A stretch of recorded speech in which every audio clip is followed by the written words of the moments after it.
शिक्षा व्यवस्था। इस संवाद को मैं चाहता हूं कि देश के लिए कोई दिशा बनाने वाला, दिशा स्थापित करने वाला बन जाए। इस दृष्टि से मैं कुछ तथ्य आपके बीच रखना चाहता हूं। हमारे भारत की शिक्षा व्यवस्था के बारे में एक बार अंग्रेजों ने बहुत गंभीर और खराब टिप्पणी की थी। सन 1931 में महात्मा गांधी गोलमेज सम्मेलन में भाग लेने के लिए लंदन गए थे और अंग्रेजों की सरकार के साथ उनका वार्तालाप चल रहा था। अंग्रेजों की तरफ से जो गांधी जी से संवाद करने वाली टीम थी या उनका जो समूह था, उस समूह के जो बहुत प्रमुख लोगों में से एक, उन्होंने गांधी जी को एक बहुत खराब बात कही। उन्होंने ये कहा कि अगर अंग्रेज भारत नहीं आते तो भारत की शिक्षा व्यवस्था तो कभी भी बन नहीं पाती। गांधी जी ने इसका विरोध किया और उन्होंने कहा कि अगर अंग्रेज नहीं आते तो भारत की शिक्षा व्यवस्था ज़्यादा अच्छी होती, क्योंकि अंग्रेजों के आने के पहले की भारत की शिक्षा व्यवस्था बहुत ही उत्तम थी। ये गांधी जी ने कहा। तो अंग्रेज अधिकारियों ने गांधी जी से कहा कि आप ऐसा किस आधार पर कहते हैं? तो गांधी जी ने कहा कि मेरे देश को मैंने बहुत नज़दीक से देखा है, गांव-गांव में मैंने प्रवास किया है, वहाँ जो कुछ भी शिक्षा व्यवस्था के पुराने खंडहर दिखाई दे रहे हैं, उनके आधार पर मैं कह सकता हूँ कि भूतकाल में हमारी शिक्षा व्यवस्था बहुत अच्छी थी और बहुत मजबूत थी। उसी समय गांधी जी के साथ उन अंग्रेज अधिकारियों का विवाद हो गया और गांधी जी की गोलमेज यात्रा समाप्त होने के बाद अंग्रेज अधिकारियों ने अपनी तरफ से एक वक्तव्य जारी किया जो लंदन के सभी प्रमुख समाचार पत्रों में छपा, और उसमें यह कहा गया कि गांधी जी को अपने देश की शिक्षा व्यवस्था के बारे में गर्व है, लेकिन उनके पास इस बात का कोई आधार और सबूत नहीं है कि भारत की शिक्षा व्यवस्था अंग्रेजों के आने के पहले कैसी थी। ये गांधी जी के पास कोई प्रमाण नहीं है, लिहाजा हम मानेंगे नहीं कि गांधी जी की बात सही है। और इस तरह से उस पर एक बहस चल पड़ी। भारत लौटने के बाद महात्मा गांधी ने उस बहस को बंद नहीं किया और लगातार उसको जिंदा रखा। गांधी जी के जो बहुत नज़दीकी लोगों में से काम करने वाले एक व्यक्ति जो इस समय भी जीवित हैं और जो भारत के बहुत प्रमुख इतिहासकारों में माने जाते हैं, उनका नाम है प्रोफेसर धर्मपाल। जब भारत आज़ाद हो गया 15 अगस्त 1947 को, तो प्रोफेसर धर्मपाल जो गांधी जी के साथ भारत छोड़ो आंदोलन में शामिल हुए थे, उन्होंने गांधी जी को पूछा कि अच्छा अब मेरा काम क्या है? आज़ादी आ गई, सरकार बन गई, अब बताइए मेरा काम क्या है? तो गांधी जी ने कहा कि देखो, मैं 1931 में गोलमेज सम्मेलन में लंदन गया था। उस समय अंग्रेज अधिकारियों ने मुझे ये कहा था कि भारत में अंग्रेज अगर नहीं आते तो भारत की शिक्षा व्यवस्था तो कुछ भी नहीं होती। मुझे ये बात सही नहीं लगती, लेकिन मेरे पास इसको साबित करने के लिए कोई प्रमाण नहीं है। मैं तुमसे उम्मीद रखता हूँ कि तुम भारत की शिक्षा व्यवस्था के बारे में जितने भी संभव हों प्रमाण इकट्ठे करो, दस्तावेज इकट्ठे करो, तथ्य इकट्ठे करो और उसके आधार पर ये सत्य साबित करो कि अंग्रेजों से आने के पहले की भारत की शिक्षा व्यवस्था कैसी थी। धर्मपाल जी ने गांधी जी के इस वाक्य को या गांधी जी के इस कथन को अपने जीवन का उद्देश्य बना लिया और वो भारत छोड़कर लंदन चले गए। लंदन के बाद दुनिया के कई देशों में घूमते रहे, फ्रांस में रहे, जर्मनी में रहे, यूरोप के देशों में 40 साल उन्होंने अध्ययन और अध्यापन किया। बहुत समय तक वो पढ़ाते रहे, जीविका चलाने के लिए, कुछ पैसा बनाने के लिए, लेकिन मूल उद्देश्य ये था कि भारतीय शिक्षा व्यवस्था कैसी थी अंग्रेजों के आने के पहले, उसके प्रमाण एकत्रित करना, दस्तावेज एकत्रित करना और उनके आधार पर कोई अधिकार पूर्वक बात कहना। श्री धर्मपाल जी के 40 साल के अथक प्रयासों से कुछ हजार दस्तावेज मिले जो अलग अलग स्थानों से उन्होंने लिए।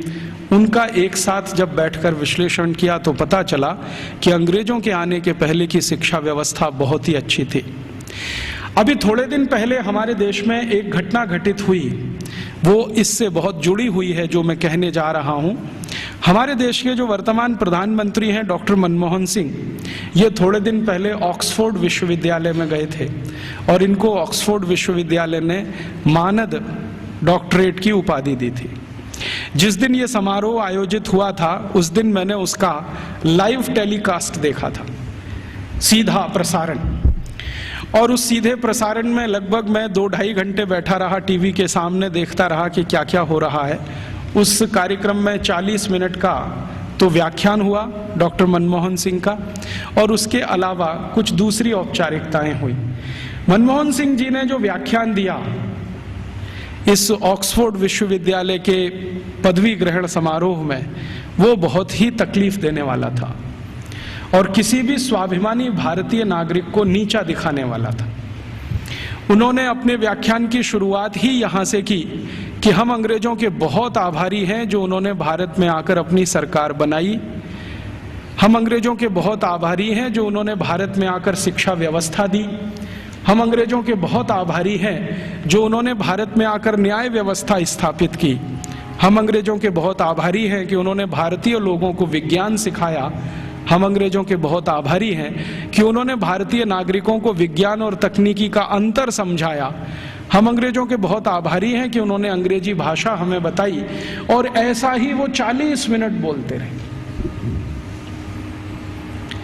अगले दिन क्या हुआ, लंदन के सभी समाचार पत्रों में हमारे भारत के प्रधानमंत्री डॉक्टर मनमोहन सिंह का ये वक्तव्य छपा और इस वक्तव्य के साथ सभी समाचार पत्रों में संपादकीय टिप्पणी भी छपी। और ज्यादातर समाचार पत्रों के संपादकीय में ये लिखा गया कि हमारे देश के एक पूर्व प्रधानमंत्री विंस्टन चर्चिल ने सन 1945 में भारत के बारे में ये कह दिया था कि ये देश आजाद होने लायक देश नहीं है। और भारत के प्रधानमंत्री डॉक्टर मनमोहन सिंह ने कल लंदन में व्याख्यान देकर यह सिद्ध कर दिया कि भारत आजादी के इतने साल के बाद भी अभी मानसिक रूप से गुलाम है। जिस देश का प्रधानमंत्री अभी भी अंग्रेजों के गुणगान करता हो, उस देश की प्रजा की मानसिक गुलामी की स्थिति क्या होगी इसका अंदाजा हम लगा सकते हैं। वगैरह वगैरह खूब लंबी संपादकीय टिप्पणी उस पर की गई। मेरे कुछ दोस्तों ने वो संपादकीय टिप्पणियां अलग अलग अखबारों से काट कर भेज दिया। उसके बाद मैंने डॉक्टर मनमोहन सिंह के लिए एक पत्र लिखा जो लगभग 250 पेज का है। वो पत्र नहीं, एक किताब हो गई। और मैंने उनसे कहा कि हमें बड़ी शर्म आती है कि आप भारत के प्रधानमंत्री हैं जो भारत के बारे में कुछ भी नहीं जानते। हमें शर्म आती है कि आप भारत के ऐसे प्रधानमंत्री हैं जिन्होंने भारतीयता का कुछ समझने की भी जीवन में कोशिश नहीं की है।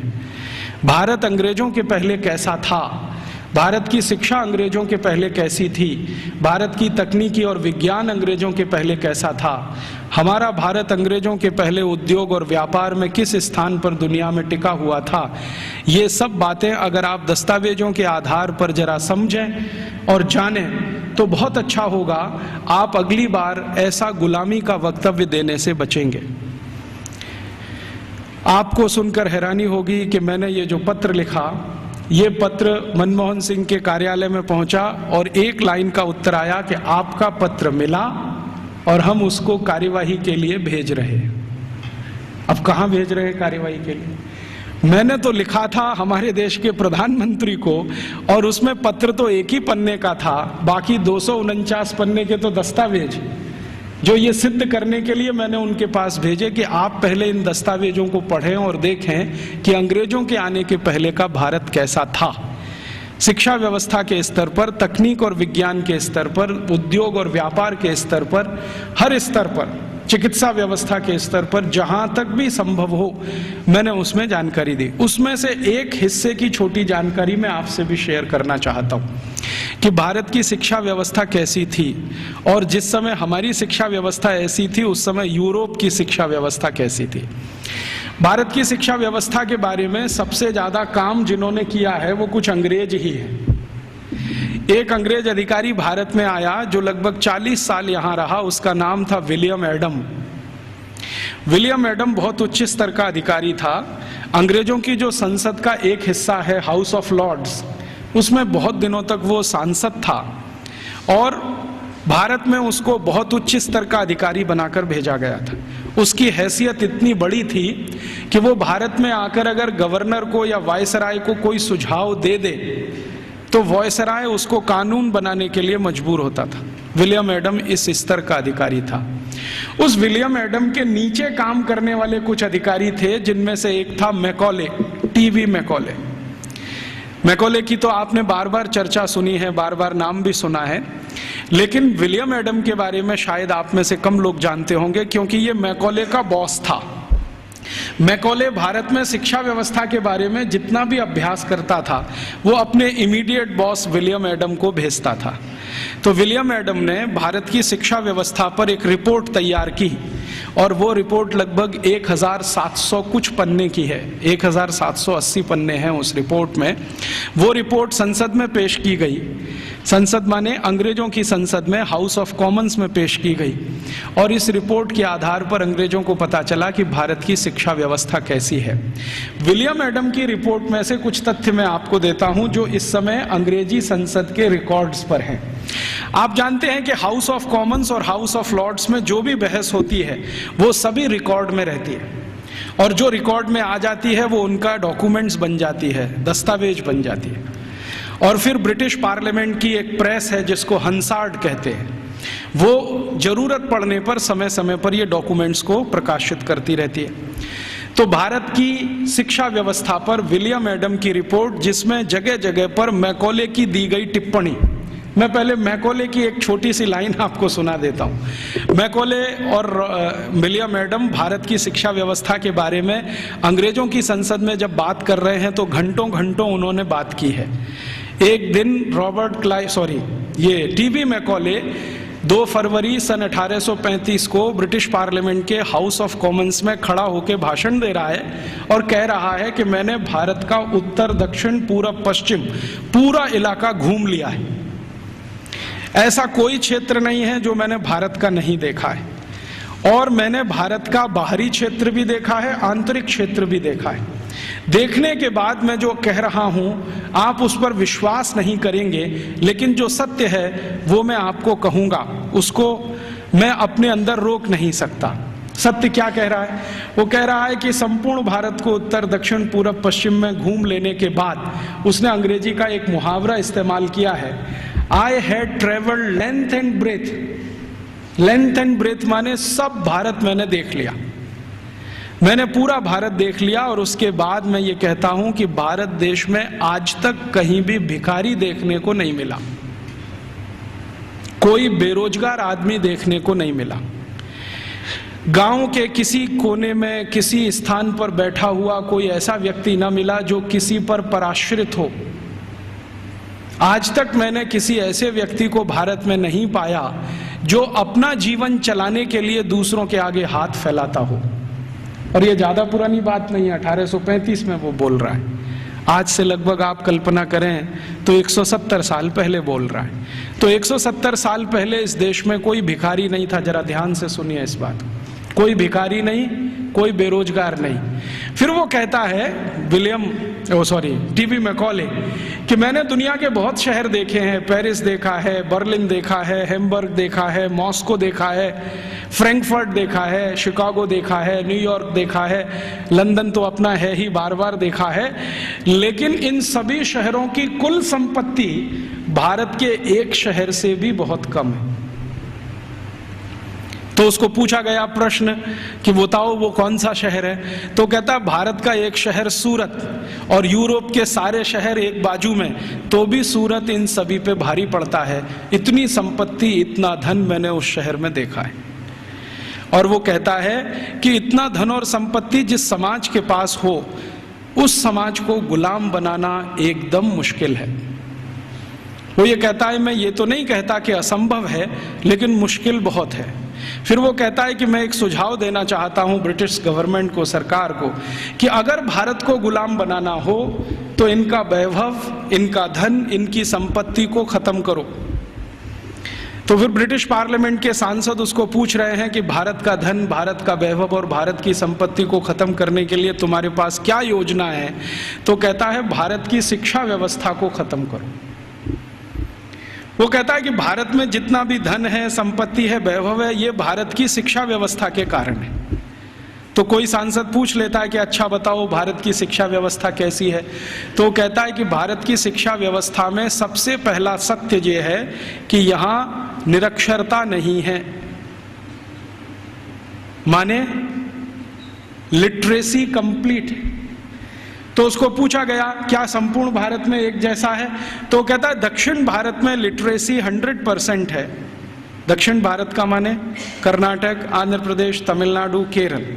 तो कहता है दक्षिण में तो 100% है, पश्चिम भारत में 98% है, 98% है, उत्तर भारत में लगभग 82% के आसपास है, मध्य भारत और बचे हुए भारत में लगभग 87% के आसपास है। तो मैं कह सकता हूं कि लगभग भारत साक्षर है। उसी समय एक दूसरा सांसद खड़ा होकर पूछता है कि अच्छा आप ये बता सकते हैं कि इंग्लैंड की स्थिति क्या है। तो उन्होंने कहा ये मैं तो नहीं बता सकता, एजुकेशन मिनिस्टर बैठे हैं वो बताएं। तो एजुकेशन मिनिस्टर खड़े होकर बोलते हैं कि जब भारत की साक्षरता लगभग 100% है, उस समय इंग्लैंड माने 3 राज्यों का समूह, अभी जिसको आजकल ब्रिटेन कहा जाने लगा है, स्कॉटलैंड, आयरलैंड और न्यू साउथ वेल्स मिला के। तो वो कहते हैं कि ये जो 3 राज्यों का समूह है जिसको ब्रिटेन कहा जाता है, इसमें कुल साक्षरता 17% भी नहीं है। 17% भी नहीं है। 17% माने 17। तो फिर पूछ रहे हैं कि भाई कारण क्या है इसका, भारत में इतनी साक्षरता और हमारे यहाँ कुछ भी नहीं। तो वो कह रहा है टीवी मैकॉले के इस समय भारत में 7,32,000 रेवेन्यू विलेजेस हैं, राजस्व वाले गांव। तो नॉन रेवेन्यू वाले, उसने कहा वो मुझे नहीं मालूम। वो कह रहा 7,32,000 राजस्व गांव हैं और ऐसा एक भी राजस्व गांव नहीं है जहां पर स्कूल की व्यवस्था नहीं है। तो फिर उसको प्रश्न पूछा गया कि क्या भारत के लोग इसको स्कूल कहते हैं, तो उनका नहीं, मैंने कहा है स्कूल, भारत के लोग इसको गुरुकुल कहते हैं। उसने गुरुकुल को स्कूल में ट्रांसलेट किया है। बाद में वो कहता है कि शायद मेरे पास कोई शब्द नहीं है जो गुरुकुल के बराबर हो, तो मैं स्कूल कहता हूं। तो हम ऐसा मान लें कि मैकॉले बोल रहा है 2 फरवरी 1835 को हाउस ऑफ कॉमन्स में कि भारत के 7,32,000 गांवों में कोई भी ऐसा गांव नहीं है जहां पर गुरुकुल ना हो। इसका अर्थ क्या है, हर गांव में एक गुरुकुल है। फिर उसको पूछा गया इस गुरुकुल में क्या होता है, तो उन्होंने कहा पढ़ते हैं। तो कितने विद्यार्थी हैं, तो उसने कहा सबसे बड़ा गुरुकुल मैंने देखा है वो 20,000 विद्यार्थियों का है, और जो सबसे छोटा गुरुकुल मैंने देखा है वो 200 विद्यार्थियों का है। माने जो गुरुकुलों के बड़े होने का अंदाजा हम लगाना चाहें तो 200 विद्यार्थियों से लेकर 20,000 विद्यार्थियों तक के गुरुकुल इस देश में चलते हैं 1835 के आसपास। फिर वो पूछ रहे हैं कि ये जो 20,000 विद्यार्थियों का गुरुकुल है, इसकी व्यवस्था कैसे होती है, ये तो बहुत बड़े विद्यार्थियों का समूह है, कैसे पढ़ाते हैं, व्यवस्था कैसे होता है। तो वो कहता है कि भारत के इन सभी गुरुकुलों में मॉनिटोरियल एजुकेशन होती है। मॉनिटोरियल एजुकेशन का मतलब हम सब समझते हैं कि आचार्य ने किसी विद्यार्थी वर्ग को तैयार किया, मान लीजिए उसमें 50 विद्यार्थी। अब वो 50 विद्यार्थी अपने से नीचे वालों को पढ़ाएंगे, और वो 50 विद्यार्थियों ने जिनको पढ़ाया वो उनसे अपने नीचे वालों को पढ़ाएंगे। तो वो कहते हैं कि एक आचार्य अगर है और उसके साथ 50-60 विद्यार्थियों का समूह है जिनको वो नियमित रूप से पढ़ाते हैं, तो वो 20,000 विद्यार्थियों का गुरुकुल आराम से संभालते हैं। और उसने परिभाषा दिया है कि जो आचार्य 20,000 विद्यार्थियों के गुरुकुल को संभालते हैं उनको भारत में कुलपति कहा जाता है। कुलपति माने 20,000 विद्यार्थियों के समूह की शिक्षा व्यवस्था करवाने वाला व्यक्ति, उसको कुलपति कहा जाता है। फिर उसको पूछा गया है कि ये जो गुरुकुल चलते हैं इनमें विद्यार्थी हैं वो किस वर्ग के हैं, तो वो कहता है कि भारत के नागरिक 4 वर्णों की बात करते हैं, ब्राह्मण, क्षत्रिय, वैश्य और शूद्र। तो वो कहता है कि ये सभी विद्यार्थी इन समूहों में से आते हैं। तो एक अंग्रेज उसको पूछ रहा है कि हमने तो कभी सुना था कि भारत में ज्यादा शिक्षा ब्राह्मणों के लिए है। वो कहता है नहीं, दस्तावेज बताते हैं कि ब्राह्मणों के लिए भी शिक्षा है, वैश्यों के लिए भी है, क्षत्रियों के लिए भी है और शूद्रों के लिए भी है। तो फिर उसको पूछ रहे हैं कि क्या तुम परसेंटेज में ये बता सकते हो कि ब्राह्मण कितने हैं, वैश्य कितने हैं, क्षत्रिय कितने हैं, शूद्र कितने हैं। तो वो कहता है कि दक्षिण भारत के जितने गुरुकुल हैं उनमें शूद्रों की संख्या सबसे ज्यादा है, और पश्चिम भारत के जितने गुरुकुल हैं उनमें वैश्यों और ब्राह्मणों की संख्या लगभग बराबर है, और उत्तर भारत के जितने गुरुकुल हैं उनमें सबसे ज्यादा संख्या क्षत्रियों की है, और बाकी जो 3 हैं ब्राह्मण, वैश्य और शूद्र, ये लगभग बराबर हैं, और मध्य भारत में लगभग सब बराबर है।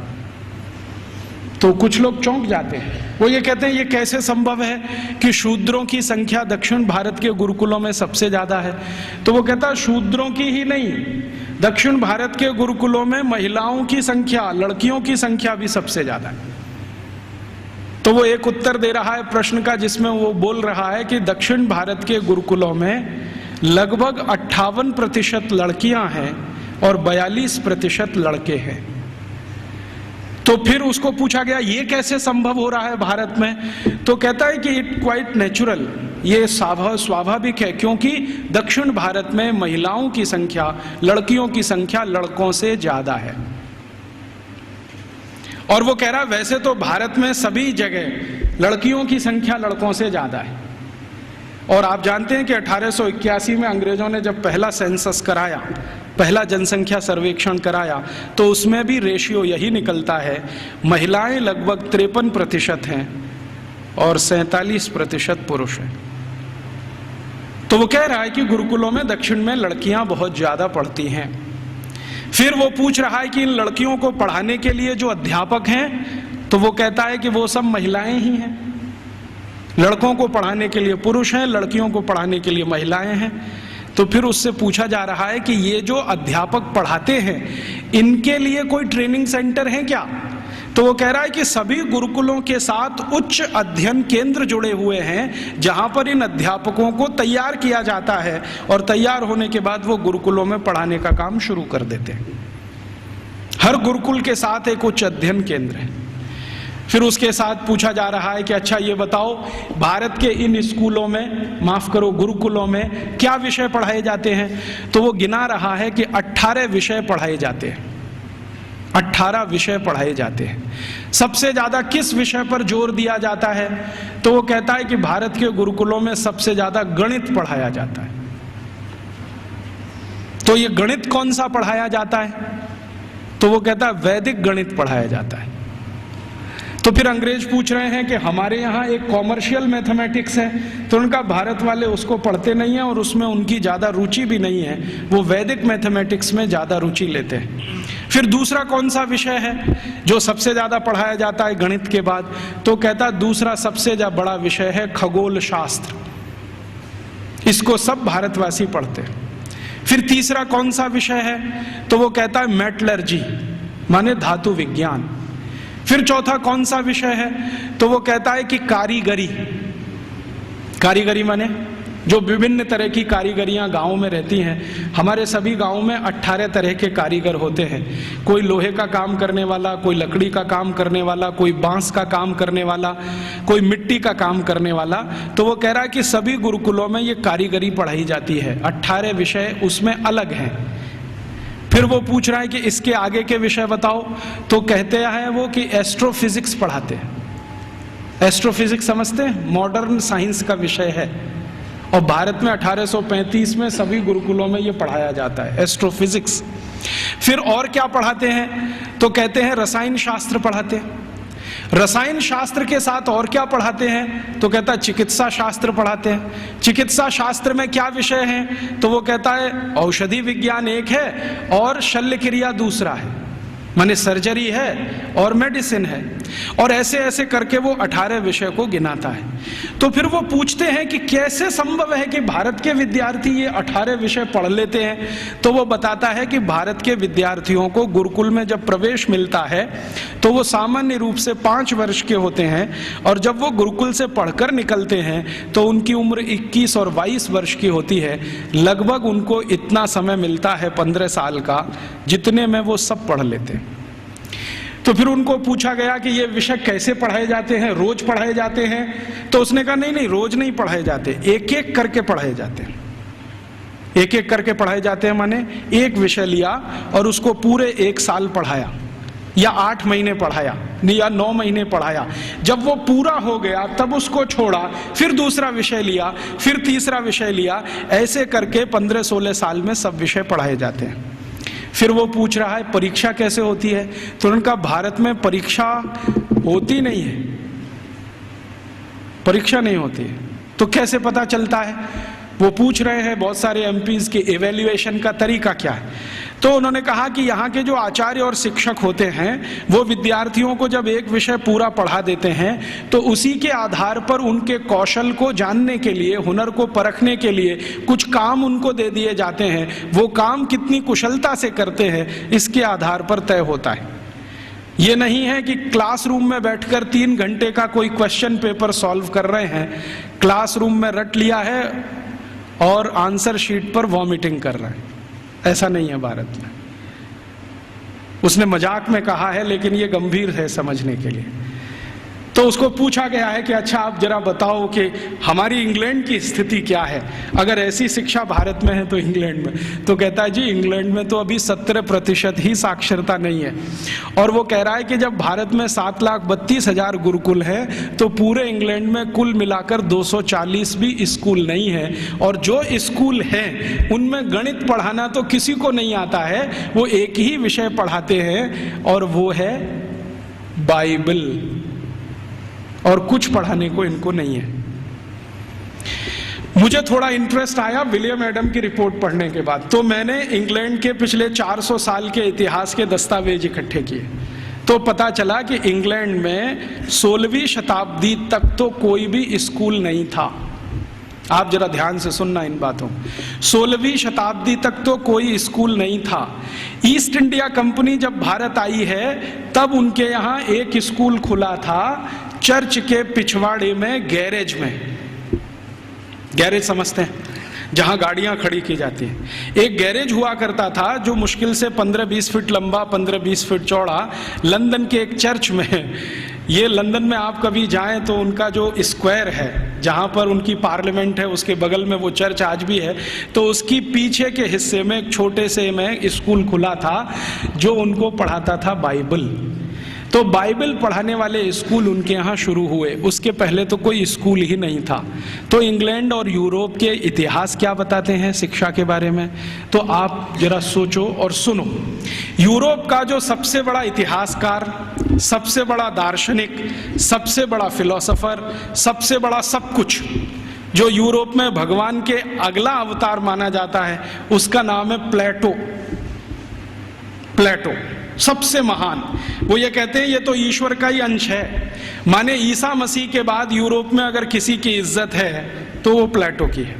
प्लेटो के बारे में यूरोप के सारे अर्थशास्त्री, सारे के सारे दूसरे शास्त्री, चाहे वो फिजिक्स वाले हों, केमिस्ट्री के हों, बॉटनी के हों, जूलॉजी के हों, इंजीनियरिंग के हों, मेडिकल के, सब मानते हैं the whole of the European civilisation is a footnote of प्लेटो।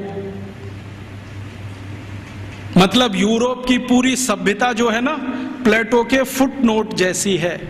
माने प्लेटो ने जितना कुछ लिख दिया है वो किसी पुस्तक के फुटनोट में अगर है तो उतनी ही पूरी यूरोप की सभ्यता है। मतलब यूरोप की सभ्यता का जनक प्लेटो ही है।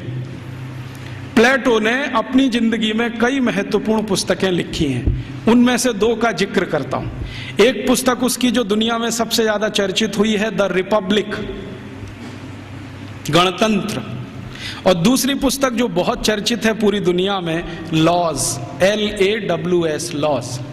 ये दो किताबें प्लेटो की सारी दुनिया में सबसे ज्यादा पढ़ाई जाती हैं, बहुत चर्चा होती है।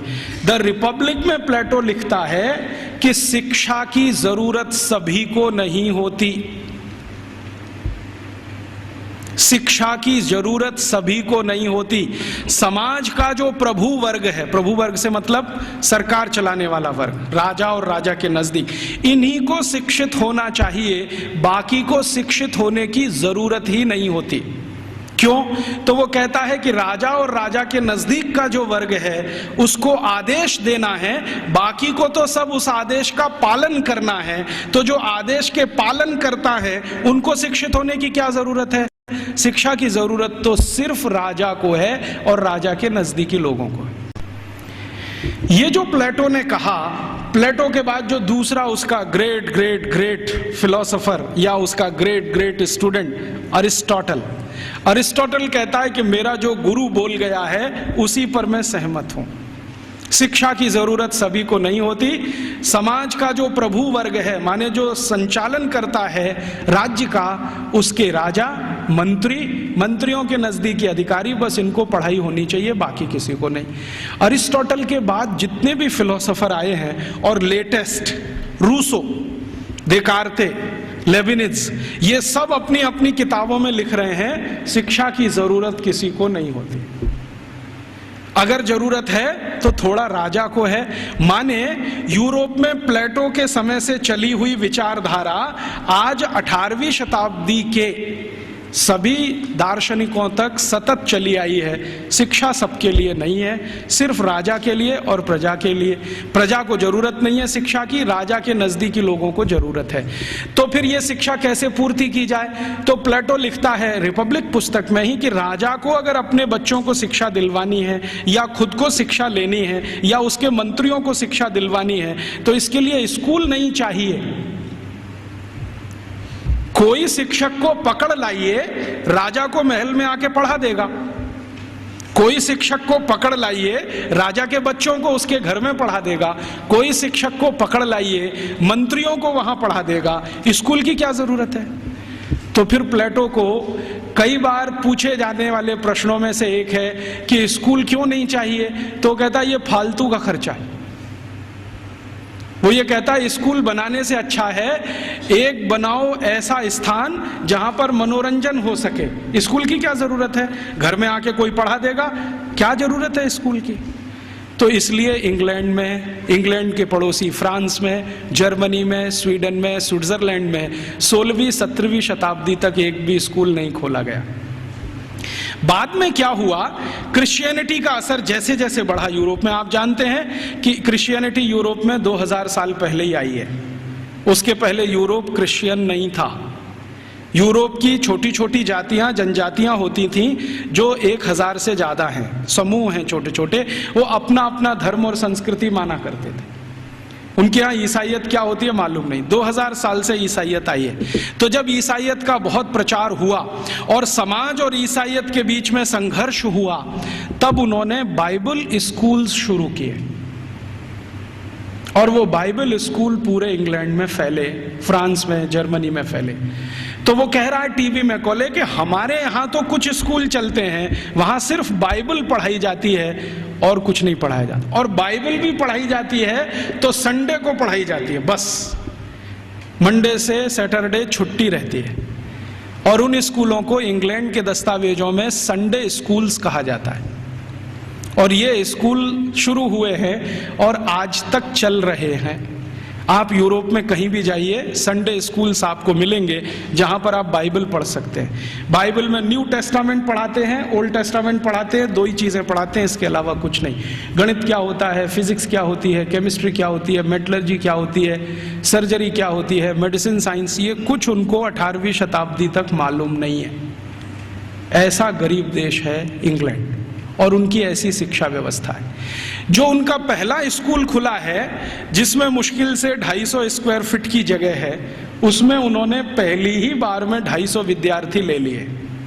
अब 250 स्क्वायर फीट में 250 विद्यार्थी कैसे बैठते होंगे, कल्पना कर लो आप, कितना स्पेस होगा उनके पास। एक शब्द इस्तेमाल होता है अंग्रेजों के यहाँ, ब्रीदिंग स्पेस। ब्रीदिंग स्पेस भी नहीं है। वो कह रहा है मैकॉले कि हमारे तो बाइबल स्कूलों में ब्रीदिंग स्पेस भी नहीं है, माने हर विद्यार्थी को घिचपिच में बैठना पड़ता है, जगह नहीं है उनके पास। लेकिन भारत के एक एक गुरुकुल तो 5-5 हेक्टेयर में बने हुए हैं।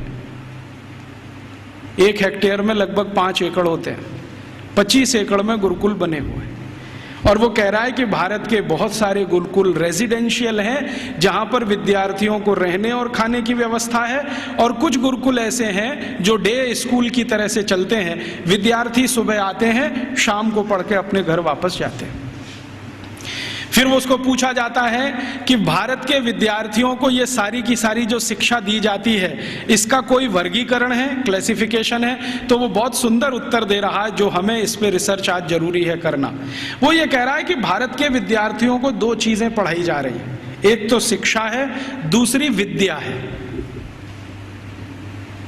अब वो कहता है कि मुझे समझ में नहीं आता शिक्षा कौन सी है, विद्या कौन सी है। लेकिन मैं जितने भी गुरुकुलों में गया हूं, पूछता हूं क्या पढ़ते हो, तो कुछ विद्यार्थी कहते हैं हम शिक्षा ले रहे हैं, कुछ कहते हैं हम विद्या ले रहे हैं। ये विद्या क्या है, शिक्षा क्या है, मुझे समझ में नहीं आता, लेकिन ये हर गुरुकुल में मुझे सुनाई देता है। अब हमको समझना चाहिए कि शिक्षा और विद्या ये 2 अलग चीजें होती हैं।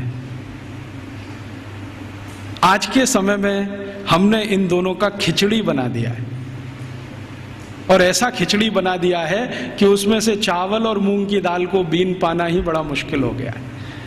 नाम सब है विद्यालय और काम कर रहे हैं शिक्षालय का, है कि नहीं? कोई भी विद्यालय ले लो, 1 2 3 नाम विद्यालय, विद्यालय, महाविद्यालय, ये विद्यालय, काम सब शिक्षालय का कर रहे हैं, नाम विद्यालय रखा हुआ है। ऐसा घालमेल कर दिया। शायद ये मैकॉले का असर है, क्योंकि मैकॉले को शिक्षा और विद्या में अंतर नहीं मालूम था, हमें भी नहीं मालूम है। हम जानते नहीं है कि विद्या क्या होती है और शिक्षा क्या होती है। विद्या जो है ना, अपनी जिंदगी को अध्यात्म के रास्ते पर ले जाने वाली, अपने जीवन को ऊंचा उठाने वाली, आत्मा का परमात्मा से मेल कराने वाली, मनुष्य शरीर छूटने के बाद हमारी आत्मा परमात्मा से मिल जाए, इन सब बातों को सिखाने वाली, धर्म क्या है, अधर्म क्या है, न्याय क्या है, अन्याय क्या है, श्रेय क्या है, अश्रेय क्या है, छोड़ने वाला क्या है, ग्रहण करने लायक क्या है, ये सब ज्ञान देने वाली या विवेक देने वाली ये तो हैं विद्याएं। और बाकी हमने मैथमेटिक्स पढ़ लिया, हमने केमिस्ट्री पढ़ ली, हमने ये फिजिक्स पढ़ लिया, हमने ये कॉमर्स सीख लिया, हमने वो, ये है सब शिक्षा। तो कह रहा है कि भारत के सभी गुरुकुलों में विद्या है और शिक्षा है, लेकिन वो उसको इतना समझ में आ गया है कि ये जो विद्या है वो शिक्षा से ऊंची है। इसलिए भारत में गुरुकुल में जाने वाला सभी अपने को विद्यार्थी कहता है, शिक्षार्थी कोई नहीं कहता अपने को, क्योंकि मूल जो वो सीखने आया है वो कुछ और सीखने आया है। खाली गणित सीखने नहीं आया है, या खाली कॉमर्स सीखने नहीं आया, या खाली मेटलर्जी सीखने नहीं आया, विद्या सीखने आया है। इसलिए विद्यार्थी कहलाना वो पसंद करता है अपने आप को। और वो कहता है कि जितनी ऊंची कल्पना भारत में है विद्या और शिक्षा की, हम तो उसके दूर दूर कहीं नजदीक तक नहीं है। फिर उसको पूछा जाता है कि अच्छा ये बताओ कि भारत में हायर स्टडीज सेंटर हैं क्या?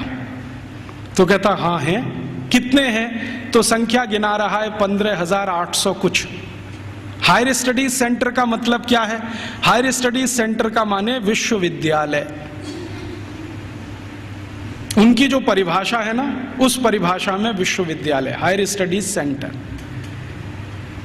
हमने तो कुछ 2-4 नाम सुने हैं, एक नालंदा का हुआ करता था, एक तक्षशिला का हुआ करता था, लेकिन 1835 में मैकॉले बोल रहा है अपने पार्लियामेंट में कि 15,800 कुछ विद्यालय, सॉरी विश्वविद्यालय। और वो ये कह रहा है कि ये जितने भी विश्वविद्यालय हैं ये किसी एक विषय के निपुण हैं, कोई एक विषय। जैसे वो नाम लिख के बता रहा है, मेरे पास ये सब नाम है 15,800 और उसकी सीडी है। अगर एलसीडी प्रोजेक्टर हो तो मैं आपको दिखा सकता था। लैपटॉप मेरे पास अभी है, उसमें सब फीड किया हुआ है। एक विद्यालय है, माफ करिए विश्वविद्यालय है, अमरावती विश्वविद्यालय। अमरावती विश्वविद्यालय मशहूर है किस बात के लिए? वो मेटलर्जी के लिए मशहूर है। धातु विज्ञान सिखाया जाता है और पूरा विश्वविद्यालय धातु विज्ञानियों से भरा हुआ है।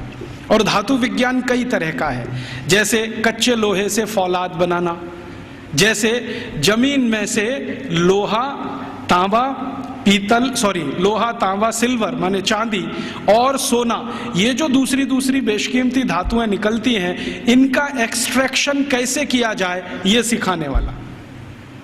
माने आज जो हमारे यहाँ आईआईटीज में सिखाया जाता ना मेटलर्जी में, वही वहां उस समय यूनिवर्सिटीज में सिखाया जाता। फिर वो कह रहा है एक विश्वविद्यालय में गया था, कांगड़ा विश्वविद्यालय, कांगड़ा माने हिमाचल, तो वो किसके लिए मशहूर है? तो कह रहा है ये सर्जरी के लिए मशहूर है। तो उसको पूछा जा रहा है कि किस तरह की सर्जरी होती है, तो कहता है जी हम सोच नहीं सकते वैसी सर्जरी होती है। और उसको उसने शब्द दिया है जिसको आज के इक्विवेलेंट अगर मैं कहूं तो राइनोप्लास्टी। राइनोप्लास्टी सर्जरी का लेटेस्ट साइंस है 21वीं शताब्दी का, जिसमें आपके शरीर के किसी अंग के चमड़े को निकालकर किसी दूसरे अंग पे लगा दिया जाए। और ये 1835 में वो बोल रहा है कि कांगड़ा विश्वविद्यालय में तो ये सब सिखाया जाता है और सब सीखते हैं राइनोप्लास्टी। तो वो कहता है मैंने मेरी आंखों से एक ऑपरेशन देखा है जिसमें पैर के नीचे के हिस्से से माने घुटने से नीचे के हिस्से से चमड़ी निकालकर नाक पर लगाई गई, और वो कहता है 21 दिन में वो पूरा ठीक हो गया है, पता ही नहीं चलता है कि इसका कोई ऑपरेशन हुआ है। ग्राफ्टिंग जिसको कहते हैं, स्किन ग्राफ्टिंग। और ये 1835 में भारत में होता है। कांगड़ा विश्वविद्यालय का उसने लंबा डिस्क्रिप्शन किया है कि मैंने ऐसा देखा, मैंने वैसा देखा। फिर इसी तरह एक अंग्रेज अधिकारी है, वो खड़ा होकर चिल्लाने लगता, हाँ मैंने भी देखा है, कर्नल कूट उसका नाम। जैसे ही उसने सुना तो वो भी खड़ा हो गया, उसने कहा मैंने भी देखा है, एक बार मैं भारत देश गया था, हैदर अली के साथ मैंने युद्ध लड़ा था, हैदर अली ने मुझे परास्त कर दिया था, मेरी नाक काट दी थी, मैं कटी हुई नाक लेके वहां से भागा था, और बेलगाम नाम का भारत में कोई एक गांव है, वहां के एक वैद्य ने मेरी नाक का ऑपरेशन किया था और जोड़ दिया था, और अभी वो नाक मेरी ऐसी है। वो खड़े होकर बोल रहा है। तो उसको सब सांसद पूछ रहे हैं कि अच्छा तुम्हारी नाक ही काटी थी, सिर क्यों नहीं काटा? क्योंकि तुम तो परास्त हो गए थे, तो तुम्हारा सिर क्यों नहीं काट दिया? तो वो कहता है भारत के राजा बड़े दयालु हैं, उनके मन में बड़ी दया है, दुश्मन को भी पूरा मारते नहीं है, अंग भंग करके छोड़ देते हैं। और भारत में नाक कटना ही बहुत बड़ी बदनामी की बात है, हमारे यहाँ ऐसा कुछ। तो ये कर्नल कूट के जो कहे हुए और मैकॉले के कहे हुए इन दस्तावेजों से अंदाजा लगता है कि सर्जरी कोई बहुत ऊंचे स्तर की थी। फिर इन सर्जरी को करने वाले जो आचार्य होते थे, उन आचार्यों के उपकरण कैसे हैं उसका वो डिस्क्रिप्शन कर रहा है। और आपको सुनकर आश्चर्य होगा कि सामान्य रूप से सर्जरी का एक आचार्य माने आज का MS मास्टर ऑफ सर्जरी, उस जमाने का आचार्य, तो वो कहते हैं कि सामान्य रूप से एक आचार्य के पास कम से कम 500 इंस्ट्रूमेंट्स तो होते ही हैं। वो कहता है 20 तरह की तो उनके पास क्लिप्स हैं, ये जो 2 वाली होती है ना पकड़ के, 20 तरह की, और सभी उच्च स्तर के लोहे से बनी हुई, जिनमें कभी जंग नहीं लगता। फिर वो कहता है भारतवासी बिना जंग का लोहा बनाना तो 10वीं शताब्दी से जानते हैं, हमने उनसे ही सीखा है, हमको लोहा बनाने की तकनीक भारत से ही आई है, और ऐसा लोहा बनाना जानते हैं जिसपे कभी जंग नहीं लगती। वो आज भी कभी देखना हो तो चले जाइए, मेहरौली का खंबा खड़ा हुआ है। वो कहता है इनको ऐसा लोहा बनाना आता है तो इंस्ट्रूमेंट अच्छे अच्छे बना लेते हैं। और वो एक मजे की बात कह रहा है कि जिस समय इंग्लैंड में हम चिकित्सा कराते हैं अपनी कोई बीमारी की, तो उस समय 1835 में इंग्लैंड में चिकित्सा क्या होती है जरा सुनिए, और यहाँ कोई एलोपैथी डॉक्टर हैं तो वो जरा ध्यान से सुने। 1835 में इंग्लैंड में चिकित्सा व्यवस्था होती है तो क्या है, एक ही चिकित्सा है उनके पास, हिप्पोक्रेटिस मेडिसिनल सिस्टम। एक हिप्पोक्रेटिस नाम का कोई आदमी हुआ इंग्लैंड में, ईसा से करीब 250 साल पहले, सॉरी ग्रीस में हुआ, इंग्लैंड में नहीं ग्रीस में हुआ। तो उसने कुछ सिद्धांत दिए हैं, वही सिद्धांत एलोपैथी का मूल आधार है, सारे के सारे सिद्धांत। तो हिप्पोक्रेटिस क्या कहता है, वो कहता है शरीर में कोई भी बीमारी घुस गई तो उसका एक ही कारण है कि रक्त आपका दूषित हो गया है। कोई भी बीमारी हो, सर्दी हो गई, जुकाम हो गया, बुखार आ गया, खांसी हो गई, आपको डायरिया हो गया, डिसेंट्री हो गई, लंग इन्फेक्शन, कुछ भी हो गया, तो हिप्पोक्रेटिस एक ही बात में डायग्नोसिस देता है कि आपका रक्त दूषित है। अब इस दूषित रक्त को निकालो शरीर में से, यही चिकित्सा है। तो वो कहता है कि भारतवासी चिकित्सा कैसी करते हैं और हमारे डॉक्टर कैसी करते हैं। वो कहता है कि जब मुझे बुखार आता है और मैं किसी डॉक्टर के पास जाता हूं तो वो मेरी हाथ की नस काट देता है और उसमें से खून निकलने लगता है, और वो कहता है ये खून जब तक निकलेगा नहीं तब तक बुखार तुम्हारा खत्म होगा नहीं। कभी कभी मुझे डर लगता है कि खून के साथ जान ना निकल जाए मेरी। और वो ये कहता है कि भारत में जो चिकित्सा व्यवस्था है इतनी अद्भुत है कि कुछ बुखार आ जाए, कितने से भी कितना बुखार आ जाए, वो कुछ चूरन खिला देते हैं और अगले दिन बुखार ठीक हो जाता है।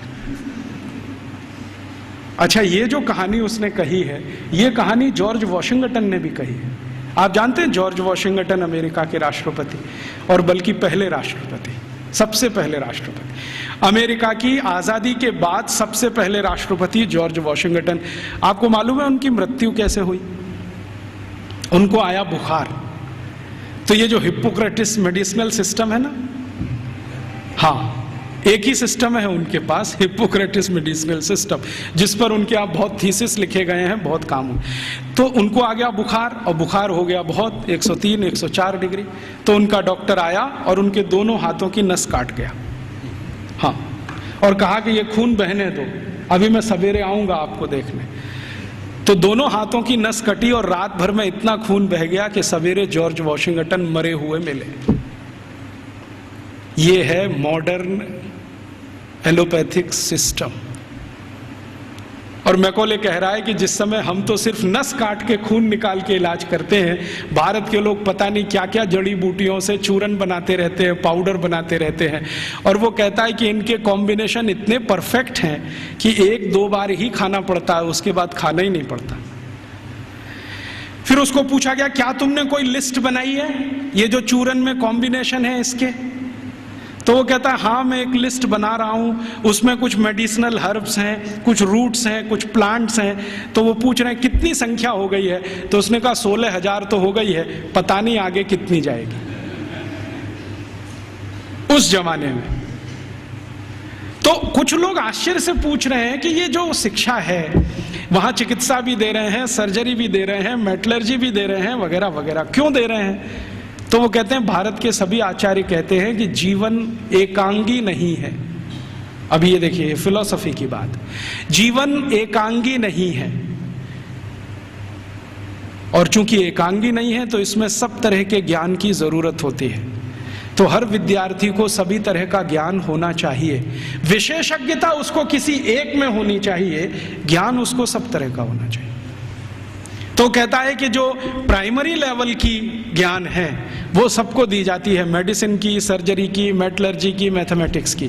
जब वो विद्यार्थियों की रुचि उत्पन्न हो जाती है तो किसी एक विषय में उनको विशेषज्ञ बना दिया जाता है, और फिर वो विद्यार्थी समाज में चला जाता है, उसकी शिक्षा पूरी हो जाती है, विद्या पूरी हो जाती है, फिर वो समाज को अपनी सेवाएं देता है। और वो एक बहुत महत्व की बात कह रहा है कि भारत के विद्यार्थी इन सब गुरुकुलों से जब पढ़कर निकलते हैं तो उनको संकल्प कराया जाता है, संकल्प कराया जाता है। और संकल्प क्या कराया जाता है? तो उनको ये कहा जाता है कि देखो ये जो ब्रह्मांड जगत है, वो उसको अंग्रेजी में एक्सप्लेन कर रहा है, ठीक से नहीं कर पाया, कहीं गलती है वो मैंने ठीक कर दिया है, क्योंकि बहुत सारी चीज़ें उनके समझ की बाहर हैं जो हमारी समझ के लिए सामान्य है। क्योंकि हर सभ्यता में कुछ बातें विशेष होती हैं जो दूसरी सभ्यता में नहीं मिलती है, तो बाहर वाला आकर उसको जिस चश्मे से देखेगा, हमारा चश्मा उससे बिल्कुल अलग होगा। तो वो कह रहा है कि भारत में ऐसा बोलते हैं, मानते हैं कि ये जो ब्रह्मांड जगत है इसमें मनुष्य ही नहीं है, मनुष्येतर बहुत सारे प्राणी हैं, पक्षी हैं, जीव हैं, जंतु हैं, और सब भारतवासी मानते हैं कि सब में आत्मा है, सब में आत्मा है। और प्लेटो क्या कहता है? प्लेटो करे जरा इसका सोचो, वो रिपब्लिक में लिख रहा है और लॉज में उसको रिपीट किया है। वो ये कहता है आत्मा सिर्फ राजा में होती है, प्रजा में आत्मा ही नहीं होती। प्लेटो का है, ये मेरा नहीं है। वो कहता है आत्मा सिर्फ राजा में है, प्रजा में आत्मा है ही नहीं, इसलिए कानून सब प्रजा के लिए हैं, आदेश देने का अधिकार राजा को है। और प्लेटो तो कहता है कि राजा के मुंह से जो निकल गया वही कानून, प्रजा को उसी का पालन करना है। अच्छा, फिर प्लेटो ने स्ट्रेटिफिकेशन किया है कि राजा तो एक वर्ग है, उसके नीचे के वर्ग के उसने वर्गीकरण किया है कि प्रजा में पहला कौन, तो कहता है कि ये जो उद्योगपति हैं, व्यापारी हैं, धंधा करने वाले, ये पहले स्तर के। दूसरे स्तर पर कौन, तो अध्यापक हैं और कारीगर हैं और म्यूजिशियन है, संगीतकार है, पेंटर है, आगे आदि 2। तीसरे नंबर पर कौन, तो तीसरे नंबर पर खेत में काम करने वाले मजदूर हैं, फैक्ट्री में काम करने वाले मजदूर हैं वो। चौथे नंबर पर कौन, तो कहता है स्त्रियां, महिलाएं, वो चौथे नंबर पे। आखिरी 5वां कोई नंबर नहीं है वहां। तो वो कहता है प्लेटो कि मैं कभी कभी कल्पना करता हूं कि प्रजा में गलती से आत्मा आ गई तो स्त्रियों में तो कभी नहीं आती, इसलिए वो लॉज में लिख रहा है कि कभी भी किसी न्यायाधीश को किसी स्त्री की गवाही पर विचार ही नहीं करना चाहिए, क्योंकि स्त्री को सत्य का ज्ञान नहीं है, उसको विवेक नहीं है, क्योंकि उसको आत्मा नहीं।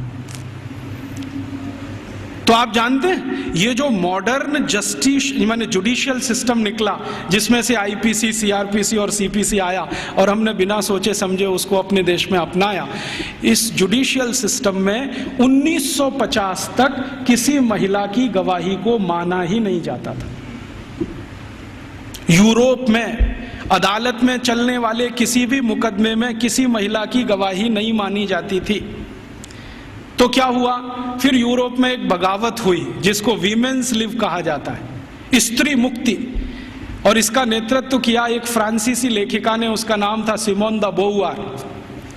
उसके एक गुरु हुआ करते थे जॉन पॉल सार्त्र, जिनको आधुनिक दार्शनिकों में बहुत ऊंचा स्थान मिला हुआ है। तो सिमोन द बोउआर ने सालों साल आंदोलन चलाया, तब फ्रांस में इतना हुआ कि किसी 3 स्त्री की गवाही एक पुरुष के बराबर है। इतना हुआ, बस इतना ही हुआ।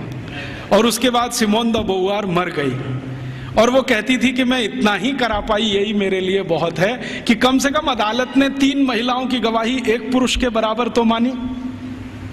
और प्लेटो चूंकि ये कहता था कि स्त्री में आत्मा नहीं होती है, तो 1950 तक यूरोप के किसी भी देश में महिलाओं को वोट डालने का अधिकार नहीं था। वोट डालने का तो छोड़ दो, बैंक में अकाउंट खोलने का अधिकार नहीं था किसी महिला को। अकाउंट खुलेगा तो उसके पति का खुलेगा, महिला का नहीं खुलेगा। और जो विधवा है तो उसके बेटे के नाम से खुलेगा, महिला के नाम से नहीं खुलेगा। जो बेटा ही नहीं है तो पड़ोसी के बेटे के नाम से खुलेगा। हाँ, उसके नाम से बैंक अकाउंट नहीं खुल सकता। और 1950 तक यूरोप के किसी भी शहर में महिला घर से अकेली नहीं निकल सकती। क्यों? आत्मा नहीं है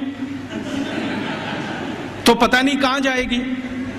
तो उसलिए उसके साथ में पुरुष का होना जरूरी है, वो चाहे 3 साल का ही क्यों ना हो।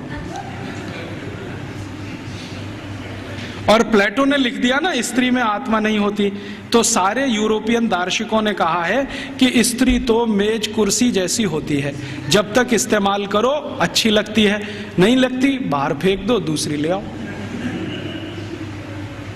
ये है उनकी फिलॉसफी।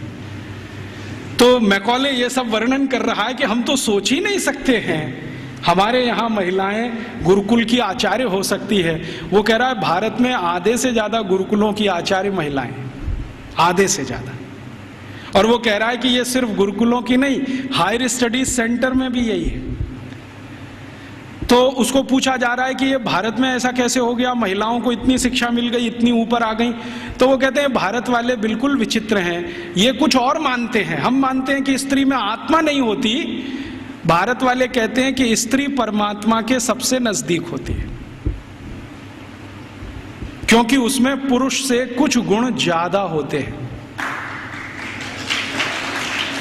हमारे सभी शास्त्रों में आप ये देख सकते हैं, चाहे ऋग्वेद में देखना हो तो देख लीजिए। ऋग्वेद के कई सूत्र ऐसे हैं जो ये बताते हैं कि स्त्री पुरुष से ऊंची है, क्योंकि उसमें ईश्वरीय गुण हैं। और आज की जो मॉडर्न साइंस है ना, इसने इसको दूसरे तरह से कहा है कि स्त्री में एक क्रोमोसोम ज्यादा होता है, वही सारा खेल खेलता है, पुरुष में नहीं है। स्त्री तय करती है कि बच्चा होगा या नहीं होगा, पुरुष में कोई दम नहीं है। तो ये आज की मॉडर्न साइंस कहती है। हमारी साइंस तो बहुत पहले कह चुकी है कि स्त्री ईश्वर के सबसे नजदीक है। हमारे कई शास्त्रों में ऐसे सूत्र हैं जो ये कहते हैं कि जब समाज को ये पता न चले कि क्या करना क्या नहीं करना, तो स्त्रियों से पूछो, वो बताएंगे कि क्या करना। क्यों? क्योंकि उनको फंक्शनल नॉलेज सबसे ज्यादा होती है। फंक्शनल नॉलेज हम समझते हैं, जो क्रियात्मक ज्ञान है, जिससे कुछ हो जाता है, ऐसा ज्ञान उनको सबसे ज्यादा है। और फालतू ज्ञान पुरुषों को बहुत होता है। और उसका तमाशा देखना हो तो भारत की संसद को देख लो।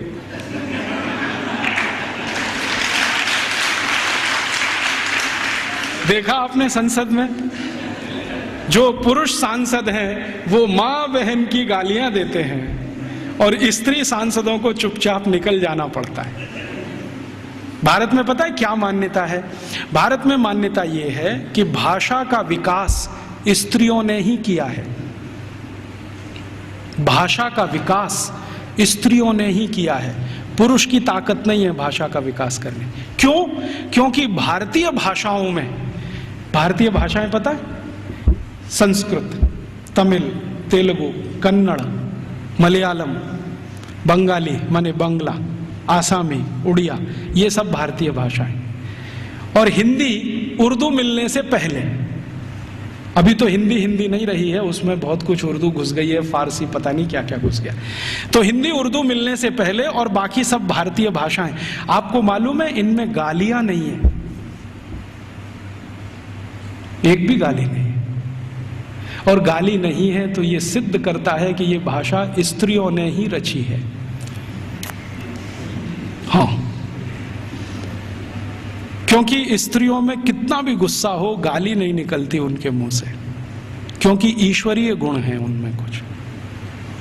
तो मैकॉले कह रहा है कि भारत में स्त्री ईश्वर के नजदीक है, परमात्मा के नजदीक है। और वो एक सूत्र सुना रहा है, पता नहीं उसको कहां से मिल गया। वो कहता है भारत के लोग ऐसा कहते हैं कि स्त्री के बिना मोक्ष नहीं होता। और ये एक दिन मुझे भी अनुभव हुआ है। मैं दक्षिण भारत में गया था, एक गांव में व्याख्यान देने। वो गांव में एक मंदिर है, बड़ा मशहूर मंदिर है। मैंने सोचा मैं भी दर्शन करूं, तो पुजारी ने कहा आप अंदर नहीं जा सकते। मैं पूछा क्यों? कि आप ब्रह्मचारी हैं। मैं पूछा तो क्या हुआ? ब्रह्मचारी हूं, अंदर नहीं जा सकता। नहीं जा सकते। क्यों नहीं जा सकता? कि आप पवित्र नहीं है। मैं पूछा वो कैसे? उन्होंने कहा पवित्रता तो स्त्री के आने के बाद ही आती है। हाँ, और वो ब्रह्मचारी ने इतनी गंभीरता से कहा कि मैं देखने लगा उसका चेहरा, ये बोल क्या रहा है। तो उसने कहा कि स्त्री के जीवन में आने के बाद ही पुरुष पवित्र होता है, उसके पहले तो वो लंपट होता है।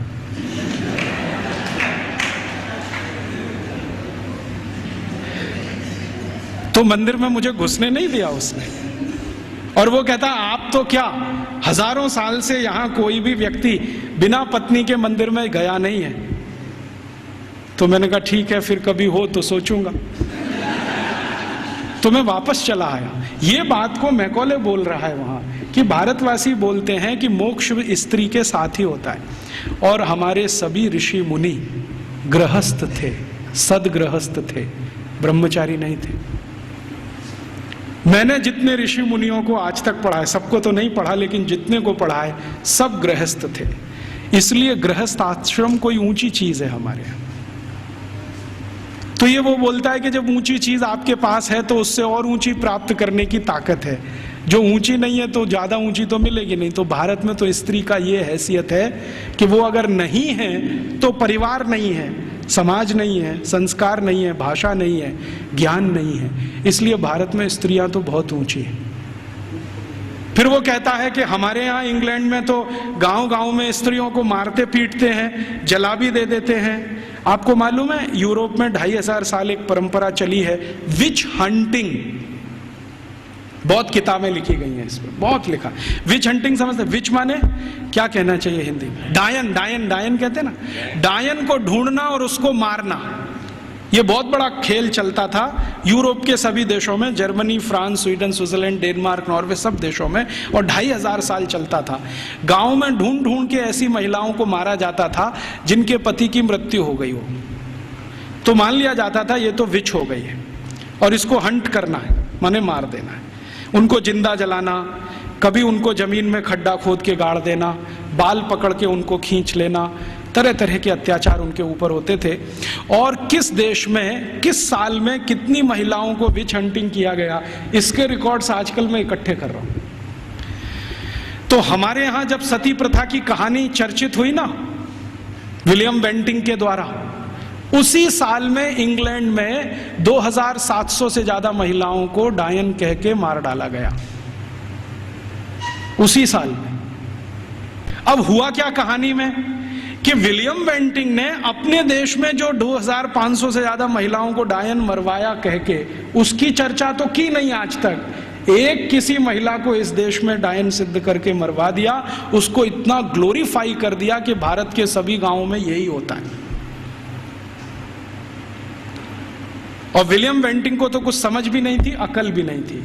अभी थोड़े दिन पहले इस प्रश्न का मुझे उत्तर मिला। भारत देश में आप जानते हैं कि 4500 से ज्यादा वनवासी जातियां हैं, 4556 हैं कुछ वनवासी जातियां। जैसे गोंड हैं, वो एक वनवासी जाति है। ऐसे ही गोंड जैसे 4500 से ज्यादा समूह हैं। इनके बीच में मैं पिछले कुछ सालों से घूम रहा हूं और मैंने वहां देखा कि सती का मतलब क्या होता है, सती कहते किसको है। एक बार गोंड लोगों के एक बहुत बड़े सम्मेलन में मैं गया और वहां किसी को सती किया जाना था। मैंने कहा चल के देखूं ये होता क्या है सती होना। तो वहां हुआ ये था कि एक महिला के पति का देहांत हो गया, स्वर्गवास हो गया, और पति का स्वर्गवास हो गया तो उसकी अंतिम यात्रा के लिए गांव के लोग जा रहे हैं। अंतिम संस्कार वो ऐसे ही करते हैं जैसे हम करते हैं, अग्निदाह करते हैं, लकड़ियां इकट्ठी करते हैं। तो मैंने देखा कि उसकी पत्नी आती है और उसके चारों तरफ प्रदक्षिणा करती है और संस्कृत के मंत्र बोलते हैं। कभी कभी उनको भूल जाएं तो वो अपनी भाषा के मंत्र बोलने लगते हैं, लेकिन मंत्र उच्चार होता है, बराबर होता है, पूरे समय होता है। जितने समय तक लाश जलती है तब तक वो मंत्रोच्चार करते रहते हैं, कुछ ना कुछ बोलते हैं। तो मंत्रोच्चार हो रहा है, पत्नी उसकी प्रदक्षिणा कर रही है, तो एक चक्कर उसने लगाया और उनकी अपनी भाषा में सबके सामने हाथ जोड़कर कहा कि आज मेरे पति का स्वर्गवास हुआ है, समाज में ऐसा कौन सा समूह है जो मेरी सुरक्षा की जिम्मेदारी लेगा। वो प्रश्न पूछ रही है और बड़े सुंदर शब्दों में वो कह रही है कि भारत के शास्त्रों ने हमेशा स्त्री को सुरक्षित रहना ये आवश्यक है, क्योंकि उसको जीवन बढ़ाना है, तो इसलिए उसको सुरक्षा की जरूरत है। प्राकृतिक सुरक्षा भी चाहिए, दूसरे तरह की भी सुरक्षा चाहिए।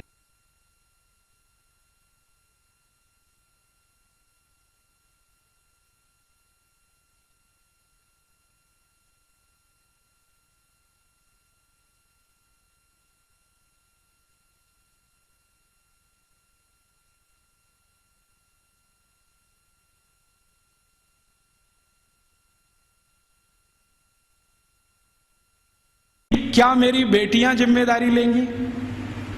बेटियों ने हाँ बोल दिया तो आ जाएगी, नहीं बोला तो फिर चौथा चक्कर लगाएगी। फिर वो पूछेगी कि क्या समाज के प्रतिष्ठित लोग, जिनको हम क्या कहें महाजन लोग मेरी जिम्मेदारी लेंगे? अगर उन्होंने हाँ बोल दिया तो आ जाएगी, ना बोल दिया तो फिर चक्कर लगाएगी पांचवा। फिर वो पूछेगी कि इस समाज के आचार्य लोग, उपाचार्य लोग मेरी जिम्मेदारी लेंगे? अगर हाँ बोला तो उनके पास आ जाएगी, नहीं तो वापस। और आखिरी चक्कर सातवां जब लगाएगी तो वो पूछेगी कि क्या पुरोहित हम समझते हैं पूजा पाठ करें, क्या पुरोहित मेरी जिम्मेदारी लेंगे? अगर पुरोहितों ने हाँ बोला तो उनके पास आएगी, नहीं तो चक्कर लगा के गांव छोड़ के चली जाएगी और गांव कहेगा कि वो सती हो गई। ये है सती होना। और इसको बिगाड़ दिया। अंग्रेजों ने क्या कहा कि उसको जबरदस्ती चिता में धकेल देंगे और ये कर देंगे। फिर वो जाती कहाँ है, उसके पीछे पीछे मैं गया तो उस गांव का कोई मंदिर होगा, वहां जाएगी और अपना बाकी जीवन उसी मंदिर में बिताएगी। वो ये कहती है कि जब कोई जिम्मेदारी नहीं लेगा तो अब भगवान मेरे लिए जिम्मेदारी लेंगे, तो मंदिर में जाके पूजा करेगी, पाठ करेगी, अपना जीवन उसी से चलेगा उसका। और जैसे ही वो मंदिर में जाके पाठ पूजा करने लगेगी तो समाज की आदरणीय हो जाएगी और सब उसको साष्टांग दंडवत प्रणाम करेंगे। फिर हम गोंड लोग कहेंगे कि ये हमारी सती है। हम उसको एक्सप्लेनेशन क्या देंगे, वो पति के साथ जिंदा जला दी गई, वो सती है। सती होना कोई ऊंचा कर्म रहा है इस देश में, हम उसको समझ नहीं पाए। अंग्रेजों ने जो डिस्क्रिप्शन दे दिया उसी को अंतिम मान के हमने अपना मान लिया कि ऐसा ही कुछ होता होगा। ये होता है, और ये सिर्फ गोंडों में ही नहीं होता, भीलों में भी होता है। गोंड हैं, भील हैं, जितने तरह की जनजातियां हैं, ज्यादातर में ये होता है। तो मैकॉले कह रहा है कि भारत में तो स्त्रियों का स्थान बहुत ऊंचा है, परिवार में ऊंचा है, समाज में ऊंचा है, भाषा उनके यहाँ से निकली है, फंक्शनल नॉलेज उन्होंने समाज को दिया है, इसलिए इनके लिए तो सब कुछ विशेष होता है। इसलिए गुरुकुलों में आचार्य स्तर पर बहुत स्त्रियां हैं, ये हैरानी की बात नहीं है। वो कहता हमारे समाज में उल्टी स्थिति है, स्त्रियों का स्थान सबसे नीचे है, इसलिए हमारे यहाँ हर काम में वो सबसे पीछे है। तो इस तरह की कुछ बातें हैं जो मैकॉले के डॉक्यूमेंट्स बताते हैं, और विलियम एडम ने इससे भी ज़्यादा कुछ खोज की है और उसके डॉक्यूमेंट्स इससे भी आगे की कई बातें बताते हैं कि भारत के ये जो गुरुकुल हैं, इन गुरुकुलों का योगदान क्या है समाज में। तो विलियम एडम ने एक गुरुकुल की कहानी लिखी है अपने दस्तावेजों में। आंध्र प्रदेश में कावेरी नदी के पास विशाखापट्टनम से थोड़ा दूर एक गुरुकुल है, उसका नाम गांव का मैं भूल रहा हूं। तो वो गुरुकुल है, उसने क्या योगदान दिया है, तो वो कहता है विलियम एडम कि ये जो गुरुकुल है ये बहुत पुराना है और उसके दस्तावेज पुराने हैं। 12वीं शताब्दी का वो गुरुकुल है, और वो गुरुकुल है सिविल इंजीनियरिंग का, कंस्ट्रक्शन में सिविल इंजीनियरिंग का। तो कहता है इसका योगदान क्या है, तो विलियम एडम कहता है कि इस गुरुकुल के विद्यार्थी और आचार्यों ने मिलकर कावेरी नदी पर एक डैम बनाया है, बांध बनाया है, जो दुनिया का सबसे पहला बांध है। मुझे नहीं मालूम था विलियम एडम के डॉक्यूमेंट्स पढ़ने के पहले कि दुनिया का सबसे पहला बांध भारत में बना है। फिर जैसा उसने डिस्क्रिप्शन दिया है उसको खोजते खोजते मैं पहुंच गया एक दिन, और अपनी आंखों से देख के आया कि वो डैम अभी तक जीवित है। उस डैम पर तेलुगु भाषा में एक पत्थर लगा हुआ है जिस पर तारीख है सन 1238 में वो बना है। आज से लगभग 800-825 साल पुराना है। और वो डैम की विशेषता क्या है, पत्थर और चूने से बना है। और आप जानते हैं दक्षिण भारत में सबसे ज्यादा प्रवाह वाली नदी है कावेरी। कावेरी जो है ना पेरेनियल रिवर है, साल के 12 महीने पानी रहता है उसमें, और पानी का फ्लो सबसे तेज है और पानी का दबाव भी उसका सबसे तेज है। तो कावेरी नदी पर जहां सबसे तेज गति से पानी बहता है उस नदी पर बांध बना दिया। बांध की लंबाई कितनी है और उसकी चौड़ाई कितनी है, लगभग 1 किलोमीटर 1.5 किलोमीटर के आसपास उसकी लंबाई है। 1.5 किलोमीटर लंबा बांध है। और बांध बनाया कैसा है, ऐसा है जैसे जेड होता है ना, जेड ऐसे फिर ऐसे फिर ऐसे फिर ऐसे फिर ऐसे जेड शेप में पूरा बांध है। तो वो वर्णन कर रहा है विलियम एडम कि ये गुरुकुल के विद्यार्थी और आचार्यों ने बनाया है। इसकी विशेषता क्या है, तो विशेषता ये है कि ये जेड शेप में है। जेड शेप में क्यों बनाया, स्ट्रेट लाइन में क्यों नहीं बना दिया, एक रेखीय रेखा में क्यों नहीं बना दिया, तो कहता है इसका जवाब मुझे नहीं मालूम क्यों बनाया। बहुत दिन मैं भी सोचता रहा कि ऐसा क्यों है। अब मेरे समझ में आया थोड़े दिन पहले कि ये जब सीधी रेखा में आप कोई दीवार बनाए और पानी बहुत तेज गति से आए तो दबाव इतना ज्यादा है कि बहुत जल्दी वो टूट जाएगा। लेकिन अगर आप उसी सीधी रेखा की दीवार को ऐसे ऐसे कर दो तो पानी का प्रेशर डाइवर्ट हो जाएगा और वो डैम कभी भी नहीं टूटेगा। अब समझ में आया कि वो 825 साल से कैसे जिंदा है। तो वो बोल रहा है कि ये एक गुरुकुल ने बनाया हुआ है, और वो गुरुकुल विशाखापट्टनम के नजदीक कभी चला करता था। मैं जब गया इसको देखने के बाद हैदराबाद लौटा तो उनकी जो आर्काइव्स है उसमें गया तो आर्काइव्स में उसके डॉक्यूमेंट्स मुझे मिल गए और गजट में भी इसके बारे में वर्णन है। तो वो कह रहा है विलियम एडम कि भारत के गुरुकुल में पढ़ने वाले विद्यार्थी और उनको पढ़ाने वाले आचार्य कितने समाज के काम करते हैं, उसका ये नमूना है। राजा डैम नहीं बनाते, विद्यार्थी और उनके अध्यापक मिलकर डैम बना देते हैं। और विलियम एडम लिख रहा है कि भारत में ऐसे हजारों तालाब गांव-गांव में विद्यार्थियों ने और उनके अध्यापकों ने बना दिए। ऐसी हजारों गौशालाएं गांव-गांव में विद्यार्थियों ने और अध्यापकों ने बना दी। ऐसी हजारों समाज उपयोगी चीजें जैसे धर्मशालाएं, कुएं, पानी की रहट, ये सब विद्यार्थियों ने अध्यापकों के साथ मिलकर बना दिए। तो विलियम एडम कह रहा है कि भारत के गुरुकुल सिर्फ शिक्षा का केंद्र या विद्या का केंद्र ही नहीं है, ये गुरुकुल अपने विद्यार्थी और अध्यापकों के साथ मिलकर समाज के इतने बड़े काम कर रहे हैं जो वर्षों वर्षों तक भारत के लोगों के उपयोग में आने वाले हैं। तो इस तरह की थी हमारी शिक्षा व्यवस्था। अब क्या हुआ, इस शिक्षा व्यवस्था को जब मैकॉले ने पूरे ठीक से डिस्क्राइब किया लंदन में, तो लंदन में ब्रिटिश पार्लियामेंट के सभी सांसदों ने कहा कि अगर ऐसी शिक्षा व्यवस्था भारत में है तो भारत तो बहुत समृद्धशाली है, पैसे वाला है, ये हमें समझ में आता है। कई गुरुकुलों का उसने वर्णन किया है जो कृषि विज्ञान सिखाते हैं, कृषि शास्त्र सिखाते हैं। तमिलनाडु के कई गुरुकुलों का जिक्र है जिसमें कृषि विज्ञान ऐसा सिखाया जाता है जहां 1 एकड़ में 56 क्विंटल चावल पैदा होता है, उसकी विद्या वो सीखते हैं वहां पर। आज भारत में जितने भी एग्रीकल्चरल यूनिवर्सिटीज हैं ना, वो 1 एकड़ में 30 क्विंटल से ज्यादा धान कभी पैदा करके दे नहीं पाए, लेकिन 1835 में विलियम एडम कह रहा है कि 1 एकड़ में 56 क्विंटल धान पैदा करना तो सामान्य बात है। और ऐसी शिक्षा देने वाले, विद्या देने वाले सैकड़ों गुरुकुल भारत में। तो कुछ कृषि सिखाते हैं, कुछ मेटलर्जी सिखाते हैं, कुछ कंस्ट्रक्शन इंजीनियरिंग में सिखाते हैं, कुछ और कुछ सिखाते होंगे। ऐसे 18-20 विषयों के सारे ये गुरुकुल हैं। तो वो कह रहा है कि भारत सुखी है, समृद्धशाली है, वो इन गुरुकुलों के कारण। तो वो कह रहा है कि अब भारत को अगर गुलाम बनाना है तो इस शिक्षा व्यवस्था को जब तक हम तोड़ेंगे नहीं तब तक भारत गुलाम बनता नहीं। तो फिर उसको पूछ रहा है इंग्लैंड का राजा कि अब आपके पास क्या योजना है। तो कह रहा है कि मेरे पास एक योजना है कि हमारी जो सरकार भारत में चल रही है उसको आदेश दिया जाए कि भारत के ये जो गुरुकुल हैं, इंडिजिनस एजुकेशन सिस्टम वो कहते हैं इसको, भारत का स्थानीय शिक्षा तंत्र। तो कह रहे हैं जो इंडियन एजुकेशन सिस्टम है या इंडिजिनस एजुकेशन सिस्टम है, इसको कानून बनाकर हम गैर कानूनी घोषित कर देंगे, इल्लीगल, कि ये सब कुछ अवैधानिक है, गैर कानूनी। उसके लिए कानून बना देंगे लंदन में, यहां से वो चला जाएगा भारत में, उसको लागू करा देंगे। थोड़े दिन में ये सब गुरुकुल बंद हो जाएंगे, क्योंकि हमारे पास जब कानून आ जाएगा तो कानून के डंडे से हम इनको बंद करा देंगे कि ये इल्लीगल है, बंद करो। नहीं बंद करेंगे तो दंड देंगे उनको। थोड़े दिन में दंड देते देते अपने आप बंद हो जाएंगे। तब अंग्रेजों की संसद ने एक कानून बनाया जिसका नाम है इंडियन एजुकेशन एक्ट, और वो पारित हुआ, बाद में भारत की संसद में पारित हुआ और उसको लागू किया गया। तो उसमें तय ये किया गया कि जितने भी गुरुकुलों में संस्कृत माध्यम से विद्या सिखाई जाती है वो सब गैर कानूनी। फिर कहा गया कि जितने भी गुरुकुलों में स्थानीय भाषाओं की मदद से, जैसे तेलुगु, तमिल, कन्नड़, मलयालम, मराठी, गुजराती, इनके माध्यम से विद्या दी जाती है, वो भी गैर कानूनी। तो कानूनी क्या?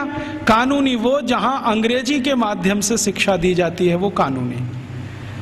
तो मैकॉले ने क्या किया, ये कानून लागू करा के फिर भारत के गुरुकुलों पर डंडा चलाया, बुलडोजर चलवाए, एक एक करके उनका नाश किया। जहां गुरुकुल बंद नहीं हो पाए वहां के अध्यापकों को जेल में डाल दिया, विद्यार्थियों को जेल में डाल दिया। कई कई जगह तो अत्याचार इतने हुए कि अध्यापकों के हाथ काट दिए गए, सिर काट दिए गए। कई कई गुरुकुलों में आग लगा दी गई, उनके पुस्तकालय जला दिए। ये सब अंग्रेजों ने अत्याचार 100 साल तक किया, 1840 से 1940 तक। इधर वो अत्याचार करते गए, भारत के गुरुकुल खत्म होते गए। दूसरी तरफ उन्होंने कॉन्वेंट स्कूल शुरू किए जो यूरोप में आज भी चलते हैं और किसी उद्देश्य की पूर्ति के लिए चलाए जाते हैं। मैं आपको एक इंटरेस्टिंग बात और बता दूं कि जो अंग्रेजी दस्तावेजों का मैं अध्ययन कर रहा हूं उसमें से एक और दस्तावेज है। ये कॉन्वेंट क्या होता है? यूरोप में एक बहुत खराब परंपरा है जो अभी 1950 तक चलती रही। जैसे स्त्रियों को वोट देने का अधिकार नहीं, स्त्रियों में आत्मा नहीं, वो बैंक अकाउंट नहीं खोल सकते, ऐसी ही एक बहुत खराब परंपरा इंग्लैंड में, फ्रांस में, जर्मनी, सभी देशों में, कि बच्चों को घर में रखना नहीं, बच्चे पैदा हुए तो अनाथ आश्रम में देना, ये उनकी पुरानी परंपरा है। और कई लोगों ने तो क्या किया है कि बच्चों को पैदा होते ही घर के बाहर टोकरी में रख दिया कि अनाथ आश्रम का कोई आएगा उठा ले जाएगा, लेकिन कई बार कुत्ते उठा ले जाते हैं उसको, भेड़िए उठा ले जाते हैं। यूरोप का जो आधुनिक फिलोसोफर्स में एक माना जाता है ना, रूसो, उसके 5 बच्चे पैदा हुए, 4 को उसने ऐसे ही छोड़ दिया घर के बाहर टोकरी में रख के, 2 को कुत्ते खा गए, 2 को अनाथ आश्रम वाले ले गए। यूरोप में ये बहुत पुरानी परंपरा है बच्चों को लावारिस छोड़ना। क्यों छोड़ना? तो प्लेटो कहता है कि स्त्री और पुरुष के आनंद के क्षणों में बच्चे बाधा हैं, इसलिए मत रखो घर में। ये प्लेटो की शिक्षा है। वो कहता है कि अच्छे नहीं है बच्चे घर में रखना। और वो ये कहता है कि जीवन का चरम तो आनंद ही है, और वो भी शरीर का आनंद है। वो कहता है जीवन तो इसी के लिए मिला है कि हम शारीरिक आनंद की प्राप्ति करें, और बच्चे इसमें बाधा हैं, तो बच्चों को रखना नहीं घर में, तो छोड़ देना। तो वहां बच्चे छोड़ने की परंपरा है। अब बच्चे छोड़े जाते हैं तो राजा उनकी व्यवस्था करे छोड़े हुए बच्चों की। तो राजा कुछ संस्थाएं खड़ी करता है, उन संस्थाओं को कॉन्वेंट कहते हैं। कॉन्वेंट माने लावारिस बच्चों को पालने वाली संस्थाएं, अनाथ बच्चों को पालने वाली संस्थाएं। कॉन्वेंट माने अनाथ बच्चों के स्कूल, लावारिस बच्चों के स्कूल। तो यूरोप में ये कॉन्वेंट चलते हैं। तो ये मैकॉले कह रहा है कि भारत में भी यही चलाएंगे हम। तो कोई सांसद उससे पूछ रहा है कि भारत में कोई अनाथ होता है? उसने कहा होता तो नहीं है, लेकिन हम बनाएंगे। होता तो कोई नहीं है, क्योंकि भारत में किसी बच्चे के माता पिता भी मर जाएं तो उसके चाचा चाची हैं, ताऊ ताई हैं, मामा मामी हैं, मौसा मौसी हैं, बुआ फूफा, कोई तो लेगा उसको। यूरोप में तो हैं माता पिता, तो भी छोड़ देंगे। तो यूरोप में ये जो लावारिस बच्चे हैं, इनको पालने के लिए कॉन्वेंट खड़े किए जाते हैं। कॉन्वेंट को चलाने वाले ज़्यादातर क्रिश्चियन इंस्टीट्यूट होते हैं या चर्च होता है। राजा चर्च को दान देता है और उस पैसे से ये सब चलते हैं। तो सबसे पहला कॉन्वेंट इस मैकॉले ने भारत में खुलवाया, कलकत्ता में। और उस कॉन्वेंट में कोई पढ़ने नहीं आता था, तो इसने दूसरा कानून बनवाया कि जो भारतवासी ईस्ट इंडिया कंपनी और अंग्रेज सरकार की नौकरी करेंगे और कलकत्ता में रहेंगे, उनको अपने बच्चे यहां भेजना आवश्यक है, नहीं तो नौकरी जाएगी। तो जबरदस्ती भारतवासी जो उनके यहाँ काम करते थे, उन्होंने अपने बच्चे भेजना शुरू किया। फिर धीरे धीरे एक कॉन्वेंट से 2 हुआ, 2 से 3 हुए, 3 से 10, 10 से 20, 50, 100, अब हजारों हो गए। अब भारत में ऐसा कोई गांव नहीं जहां कॉन्वेंट नहीं। तो मैकॉले ने एक विष बीज डाल दिया जो अभी वट वृक्ष बन के फैल गया। अब तो ऐसे ऐसे कॉन्वेंट स्कूल हैं इस देश में, बजरंगबली कॉन्वेंट स्कूल। आपको देखना हो तो मैं दिखा सकता हूं आपको। बंबई में है, ग्रांट रोड के पास है, रेलवे स्टेशन से बिल्कुल सटा हुआ, बजरंगबली कॉन्वेंट स्कूल। हाँ, और एक कॉन्वेंट स्कूल है संतोषी माता कॉन्वेंट स्कूल, एक है सरस्वती देवी कॉन्वेंट स्कूल, एक महावीर स्वामी कॉन्वेंट स्कूल खुला है अभी बेंगलोर में, जबरदस्त। अब इनको पूछो चलाने वालों को कि बजरंगबली का कॉन्वेंट से क्या रिश्ता है, या सरस्वती देवी कब कॉन्वेंट स्कूल में पढ़ने गई थी। मूर्खों के मूर्ख इस देश में पैदा हो गए, ना तो अंग्रेज हैं ना तो हिंदुस्तानी हैं, खिचड़ी बन के इस समाज में पड़े हुए। ना उसमें से आप चावल निकाल सकते हैं, ना मूंग की दाल का दाना निकाल सकते। ये खिचड़ी लोगों ने देश का सत्यानाश कर दिया। ये सब मैकॉले की संतान है। मैकॉले तो छोड़ गया कुछ। जब अंग्रेज गए थे ना, तो रिकॉर्ड्स बताते हैं कि 350 कॉन्वेंट स्कूल थे 15 अगस्त 1947 तक। अब शायद वो 30-35 हजार हो गए हों, तो कोई आश्चर्य की बात नहीं। अब यूरोप में जो कॉन्वेंट स्कूल हैं, वैसी ही शिक्षण यहां हो रहा है। यूरोप में क्या होता है ना, मैंने आपसे कहा कॉन्वेंट माने लावारिस बच्चों के स्कूल। तो वहां जो बच्चे पढ़ने आते हैं, उनको सिखाया जाता है कि देखो ये जो अध्यापक है वो अध्यापक नहीं है, ये फादर है, ये मदर है, क्योंकि असली का पता नहीं।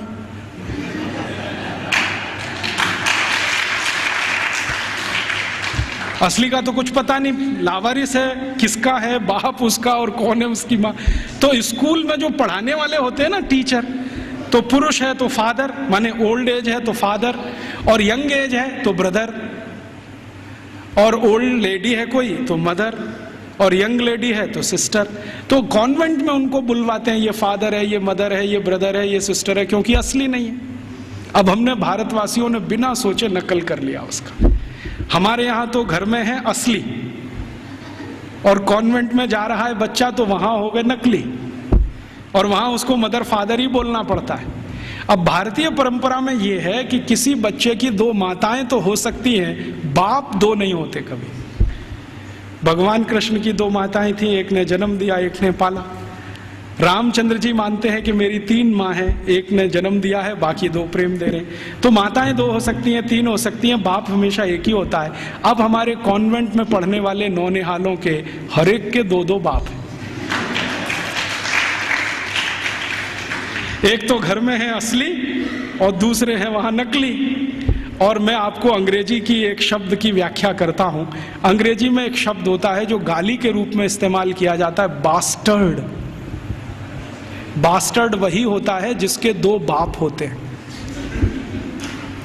तो हमने अपने अपने नौनिहालों को सबको बास्टर्ड बनाने का धंधा शुरू कर दिया है, और बड़े गर्व से कहते हैं मेरा बेटा सेंट मैरी कॉन्वेंट में जाता है, जीसस कॉन्वेंट में जाता है, फलाने कॉन्वेंट में, ढिमा के कॉन्वेंट में। फिर उन कॉन्वेंटों में बड़ी बड़ी विचित्र विचित्र चीजें सिखाई जाती हैं। आजकल सिखाया जाता वैलेंटाइन डे, सेलिब्रेट करो वैलेंटाइन डे। ये वैलेंटाइन का किस्सा क्या है? वैलेंटाइन का किस्सा ये है कि यूरोप में, मैंने कहा ना बच्चों को साथ रखने की परंपरा नहीं है, ऐसी ही एक बहुत खराब परंपरा है बिना शादी के साथ रहने की। एक शब्द चलता है यूरोप में, लिव इन रिलेशनशिप, माने शादी तो करनी नहीं है लेकिन साथ में रहना है। और ये क्यों ऐसा है? इसमें छुटकारा आसान है, सवेरे किया शाम को निकल गए, कहीं दूसरे के घर में घुस गए, फिर तीसरे के, फिर चौथे के। तो जैसे कुत्ते घूमते रहते हैं ना, ऐसे। लिव इन रिलेशनशिप माने कुत्ता संस्कृति। लेकिन मुझे कई बार लगता है भारतीय कुत्तों से भी ज्यादा खराब यूरोपियन कुत्ता संस्कृति। भारतीय कुत्ते फिर भी थोड़े वफादार हैं, यूरोप वाले तो उतने भी नहीं है। तो ये लिव इन रिलेशनशिप का चक्कर बहुत है। और आपको सुनकर आश्चर्य होगा कि पहले से और आज तक यूरोप की 70% प्रजा बिना शादी के रहती है, बिना शादी के रहते। आप अभी भी जाके देख लो, लंदन में, पेरिस में, कहीं भी। अमेरिका में तो ये प्रतिशत 78% है, बिना शादी के रहते हैं। अब बिना शादी के रहते हैं तो पत्नियां बदलती हैं, माफ करो पत्नी तो हो ही नहीं सकती, स्त्रियां बदलती रहती हैं। उनको वो विचित्र विचित्र नामों से संबोधित करते हैं। इंग्लैंड में एक नाम चलता है Mrs Lloyd, Mrs Topno, Mrs ये, मिसेस वो, माने ये उसकी रखेल है जिसके नाम से कहा जाए। मिसेस माने पत्नी को छोड़कर कोई भी महिला जिसके साथ आप बिस्तर शेयर करते हैं वो सब मिसेस होती है। तो वहां तो ये है सारा खेल, स्त्रियां तो शादी के बिना, पुरुष तो शादी के बिना। तो कभी कभी बीच बीच में यूरोपियन लोगों को कुछ अच्छे विचार भी आ जाते हैं। तो चौथी शताब्दी में, आज से लगभग 1600 साल पहले, एक व्यक्ति पैदा हो गए रोम में, उनका नाम था वैलेंटाइन। वो चर्च के पादरी हो गए। उन्होंने भारत का साहित्य कुछ पढ़ा। भारतीय साहित्य बहुत जगह फैला है, हम सब जानते हैं। तो वो पढ़ लिया, उनके विचार बदल गए। उनका कहना है कि सबको शादी करके ही रहना चाहिए। और वो प्रचार करने लगे गांव गांव घूम के कि भाई शारीरिक संबंध बनाओ तो पहले शादी करो। तो राजा जो था उस समय, क्लॉडियस नाम का एक राजा था रोम में, वो कहता था आप ये क्या बकवास करते हैं? वो कहते थे ये बकवास नहीं है, बहुत अच्छी जीवन पद्धति है।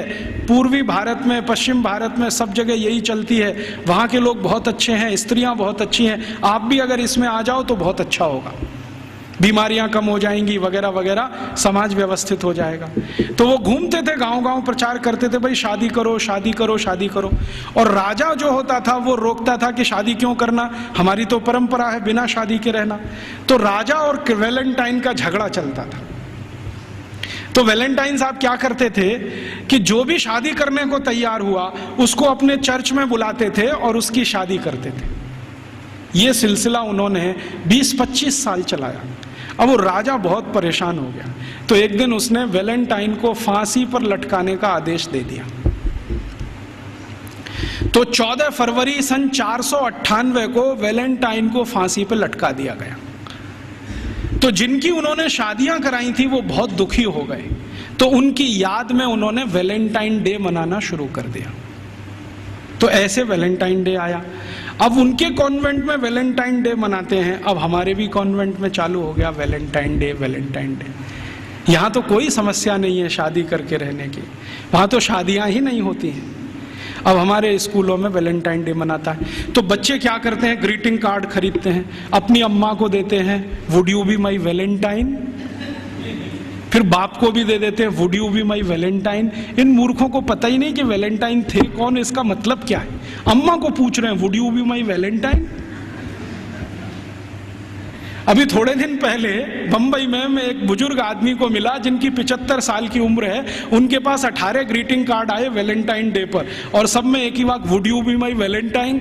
75 साल के बुजुर्ग आदमी से लड़कियां पूछ रही would you be my Valentine. ऐसा अधकचरापन है। ये सब कॉन्वेंट में से हमारे बच्चे सीख सीख के निकल रहे हैं। और इन कॉन्वेंट स्कूलों में क्या क्या सब सिखा दिया। वो कहता था ना मैकॉले ये कहता था कि ये जो कॉन्वेंट स्कूल हम चलाएंगे इनमें शिक्षा मिले ना मिले, संस्कार अंग्रेजियत के हम जरूर देंगे। तो क्या होगा, तो कह रहा है वो कि भारतवासी जितने साल इसमें से पढ़कर निकलेंगे ना, तो वो शरीर से दिखने में भारतीय होंगे, आत्मा से अंग्रेज हो जाएंगे, फिर यही हमारी मदद करेंगे और भारत को गुलाम बनाए रखने में व्यवस्था करेंगे। तो संस्कार देना है उनको तो अपना, तो वो दे रहे हैं। अब वह जो कॉन्वेंट में वैलेंटाइन डे सिखा दिया, फिर उन्होंने पता नहीं मदर्स डे सिखा दिया, फादर्स डे सिखा दिया। मदर्स डे पता है क्या होता है यूरोप में? यूरोप में एक और बहुत पुरानी परंपरा है, प्लेटो के समय से चली आ रही है, कि बच्चे जब पैदा हुए ना तो घर में तो रखने नहीं है, बाहर छोड़ देने हैं। तो उन बच्चों को माँ का दूध नसीब नहीं है, तो चर्च में जो होती है ना सिस्टर्स होती है, वो अपना दूध उनको उपलब्ध कराती है। अब आप में से कई लोगों को यह प्रश्न होगा कि बायोलॉजिकली ये संभव कैसे है? वो नर्स तो मां बनी नहीं, तो उसको दूध कैसे आएगा? लेकिन अभी आधुनिक विज्ञान ने यह सिद्ध कर दिया है कि कोई बच्चा लगातार 2-3 दिन तक बिना विवाहित किसी महिला को लगातार स्तनपान करे तो 4-5वें दिन से दूध आना शुरू हो जाता है। तो उनके यहां नर्सिंग जो होती है वो सिस्टर्स के द्वारा होती है या नर्सेस के द्वारा होती है, मां नहीं करती है। लेकिन कभी कभी साल में कोई एक दिन मनाना हो तो वो मदर्स डे मनाते हैं, जिस दिन मां अपने बच्चे को दूध पिलाने के लिए वहां जाती है कॉन्वेंट, तो उनके यहां मदर्स डे होता है। ऐसे ही उनके यहां फादर्स डे होता है। फादर्स डे का चक्कर क्या है, यूरोप के बच्चे वैसे तो घर में रहते नहीं, जो गलती से किसी ने रख लिए तो उनको अपने बाप के साथ खाना खाने का अधिकार नहीं है। डाइनिंग टेबल पर अपने बाप के साथ वो नहीं बैठ सकते। बाप अपने डाइनिंग टेबल पे खाना खाएगा दोस्तों के साथ, जब वो चला जाएगा खाना खा के तो बाद में बच्चे डाइनिंग टेबल पे बैठते हैं। लेकिन साल में कोई एक दिन वो फिक्स करते हैं जब बच्चे बाप के साथ बैठे डाइनिंग टेबल पर, उस दिन वो फादर्स डे मनाते हैं। अब उनके मदर्स डे, उनके फादर्स डे, उनके ब्रदर्स डे, उनके सिस्टर्स डे या उनका वैलेंटाइन डे, उसके पीछे कुछ कहानियां हैं। हम बिना सोचे समझे अंधों की तरह से इस पे लग गए हैं। कई बार मैं देखता हूं अजमेर जैसे शहर में, जयपुर जैसे शहर में मदर्स डे पे रैली निकाली जा रही है, प्ले कार्ड लेके बच्चियां अपने अपने हाथ में जा रही हैं, स्कूल कॉलेज उनका छुड़वा दिया जाता है, और ये सब मूर्ख सरकारी अधिकारी किया करते हैं। फिर फादर्स डे पे निकालते हैं, फिर इस पे निकालते हैं, ये सब तमाशेबाजी। ये मैकॉले हमारे यहाँ छोड़ के गया, और वो बार बार कहता था कि हमें संस्कार देना है, शिक्षा दे पाए ना दे पाए वो महत्व का नहीं, अंग्रेजियत का संस्कार देना है। तो वो दे गया। अब वो हमारे खून में घुस गया, और इतना घुस गया है कि कुछ समझ में नहीं आता ये निकले कैसे। कई बार मैं किसी के घर में जाता हूं तो पिताजी का नाम है रामदयाल, माताजी का नाम गायत्री देवी, बेटे का नाम टिंकू। अब मैं पूछता हूं कि ये रामदयाल और गायत्री देवी का टिंकू कहां से आ गया? या रामदयाल और गायत्री देवी की बेटी का नाम डिम्पल, ट्विंकल, बबली, डबली। क्या है बबली का मतलब, क्या है डबली का मतलब? इस तरह के नाम हमने रखे हुए। घुस गई अंग्रेजियत हमारे घर में। हम सब मातृभाषा में हिंदी हैं और रोज घर में बोलते हो Rajiv Dixit, she is my missus. तो मैं पूछता हूं really she is your missus? क्योंकि यूरोप में मिसेस का माने धर्म पत्नी को छोड़कर कोई भी महिला, और उनकी धर्म पत्नी कहती है ओ Rajiv Dixit, he is my mister. तो मैं पूछता हूं रियली? क्योंकि यूरोप में मिस्टर का माने पति को छोड़कर कोई भी पुरुष, और मिस तो बहुत ही खराब है। मिस है फ्रेंच शब्द है। मिस का माने एक ऐसी महिला जो जिंदगी भर वैश्यावृत्ति करे, शादी ना कर सके, वो मिस है। हम बड़े गर्व से लिखते हैं मिस फलाना, मिस ढिमाका, मिस ये, मिस वो, बिना सोचे समझे। और सबसे खतरनाक शब्द यूरोप में है अंकल। सबसे खतरनाक है, क्योंकि जिसके बारे में आपको कुछ बताना ही नहीं हो उसको अंकल बोल दो, जिसके बारे में नहीं बताना हो उसको आंटी बोल दो। हमारे यहाँ अंकल आंटी कैसे हो सकते हैं? या तो चाचा होंगे, या तो काका होंगे, या तो मामा होंगे, या तो मौसा होंगे, या तो ताऊ होंगे। सब कुछ हमारे यहाँ निश्चित है। अंकल तो बहुत ही अनिश्चित शब्द है, आंटी तो और भी। मैं कॉलेज छोड़ गया तो हमने अपने बच्चों से मम्मी बोल, डैडी बोल, ये बुलवाना शुरू कर दिया। मम्मी का मतलब है मरा हुआ, और डैडी मरे हुए जैसा, और बड़े शौक से बुलवाते मम्मी बोल, डैडी बोल। अब यूरोप में जो भूषा थी ना, वो हमारे कॉन्वेंट में घुस गई। यूरोप में क्या टाई लगाना है, सूट पहनना है, क्योंकि ठंड बहुत है। हमने यहाँ 50 डिग्री टेम्परेचर वाले अजमेर में भी टाई लगवा दिया सबको। इतनी भयंकर गर्मी है, अंदर से पसीना पसीना हो रहा है। और कभी कभी तो रोज मैं ये दृश्य देखता हूँ, एक दूल्हे राजा जून की गर्मी में शादी करने जा रहे हैं, 3 पीस सूट और टाई लगा के घोड़े पे चढ़ के बैठे हुए हैं। उनको पूछो भाई तुमको सुपर इडियट बनने का यही दिन मिला है? कहता राजीव भाई एक दिन तो कर लेने दो, तो तुमको यही दिन मिला है अपनी शादी का? ऐसे हमारी भाषा बदल दिया, भूषा बदल गया, भोजन बदल गया। कॉन्वेंट स्कूलों से बच्चे सीख रहे हैं पिज्जा खाओ, बर्गर खाओ, हॉट डॉग खाओ, कोल्ड डॉग खाओ, चाउमीन खाओ, नूडल्स खाओ। तो उनका भोजन, उनकी भाषा, उनकी भूषा, उनका भजन, रॉक म्यूजिक, पॉप म्यूजिक, सब कुछ घुस गया। अब ये कर दिया सब बंटा था। अब ना तो हम भारतीय रह पाए, ना अंग्रेज बन पाए। अगर कोई सभ्यता खिचड़ी बन जाए उसका भविष्य बहुत खराब होता है। मुझे कई बार ऐसा लगता है कि या तो हम भारतवासी पूरी ताकत लगा के अपने को अंग्रेज बना लें, नहीं तो पूरी ईमानदारी से भारतीय हो जाएं। ये अधकचरे ना रहें बीच में, क्योंकि इस अधकचरेपन ने हमारी जनरेशन्स को, पीढ़ियों को खत्म कर दिया। तो इस अंग्रेजियत के शिक्षा तंत्र ने जो यूरोप से आया, क्या किया है आज हमारे देश में। एक दो और उदाहरण देता हूं। कॉन्वेंट स्कूलों में किताबें पढ़ाई जाती हैं जिनमें बिल्कुल स्पष्ट बच्चों को सुनाया जा रहा है, पढ़ाया जा रहा है कि भगत सिंह तो आतंकवादी, ऊधम सिंह तो आतंकवादी, चंद्रशेखर तो आतंकवादी, और महाराजा रणजीत सिंह तो लुटेरे।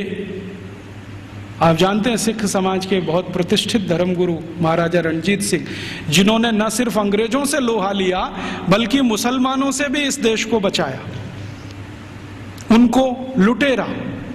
हमारे भारत में एक जाति है जिसको जाट कहते हैं। जाटों के बारे में अंग्रेज ये कहा करते थे कि इनकी ताकत बहुत है, इसलिए उन्होंने जाट रेजिमेंट बनाया। आपको मालूम है जाट रेजिमेंट?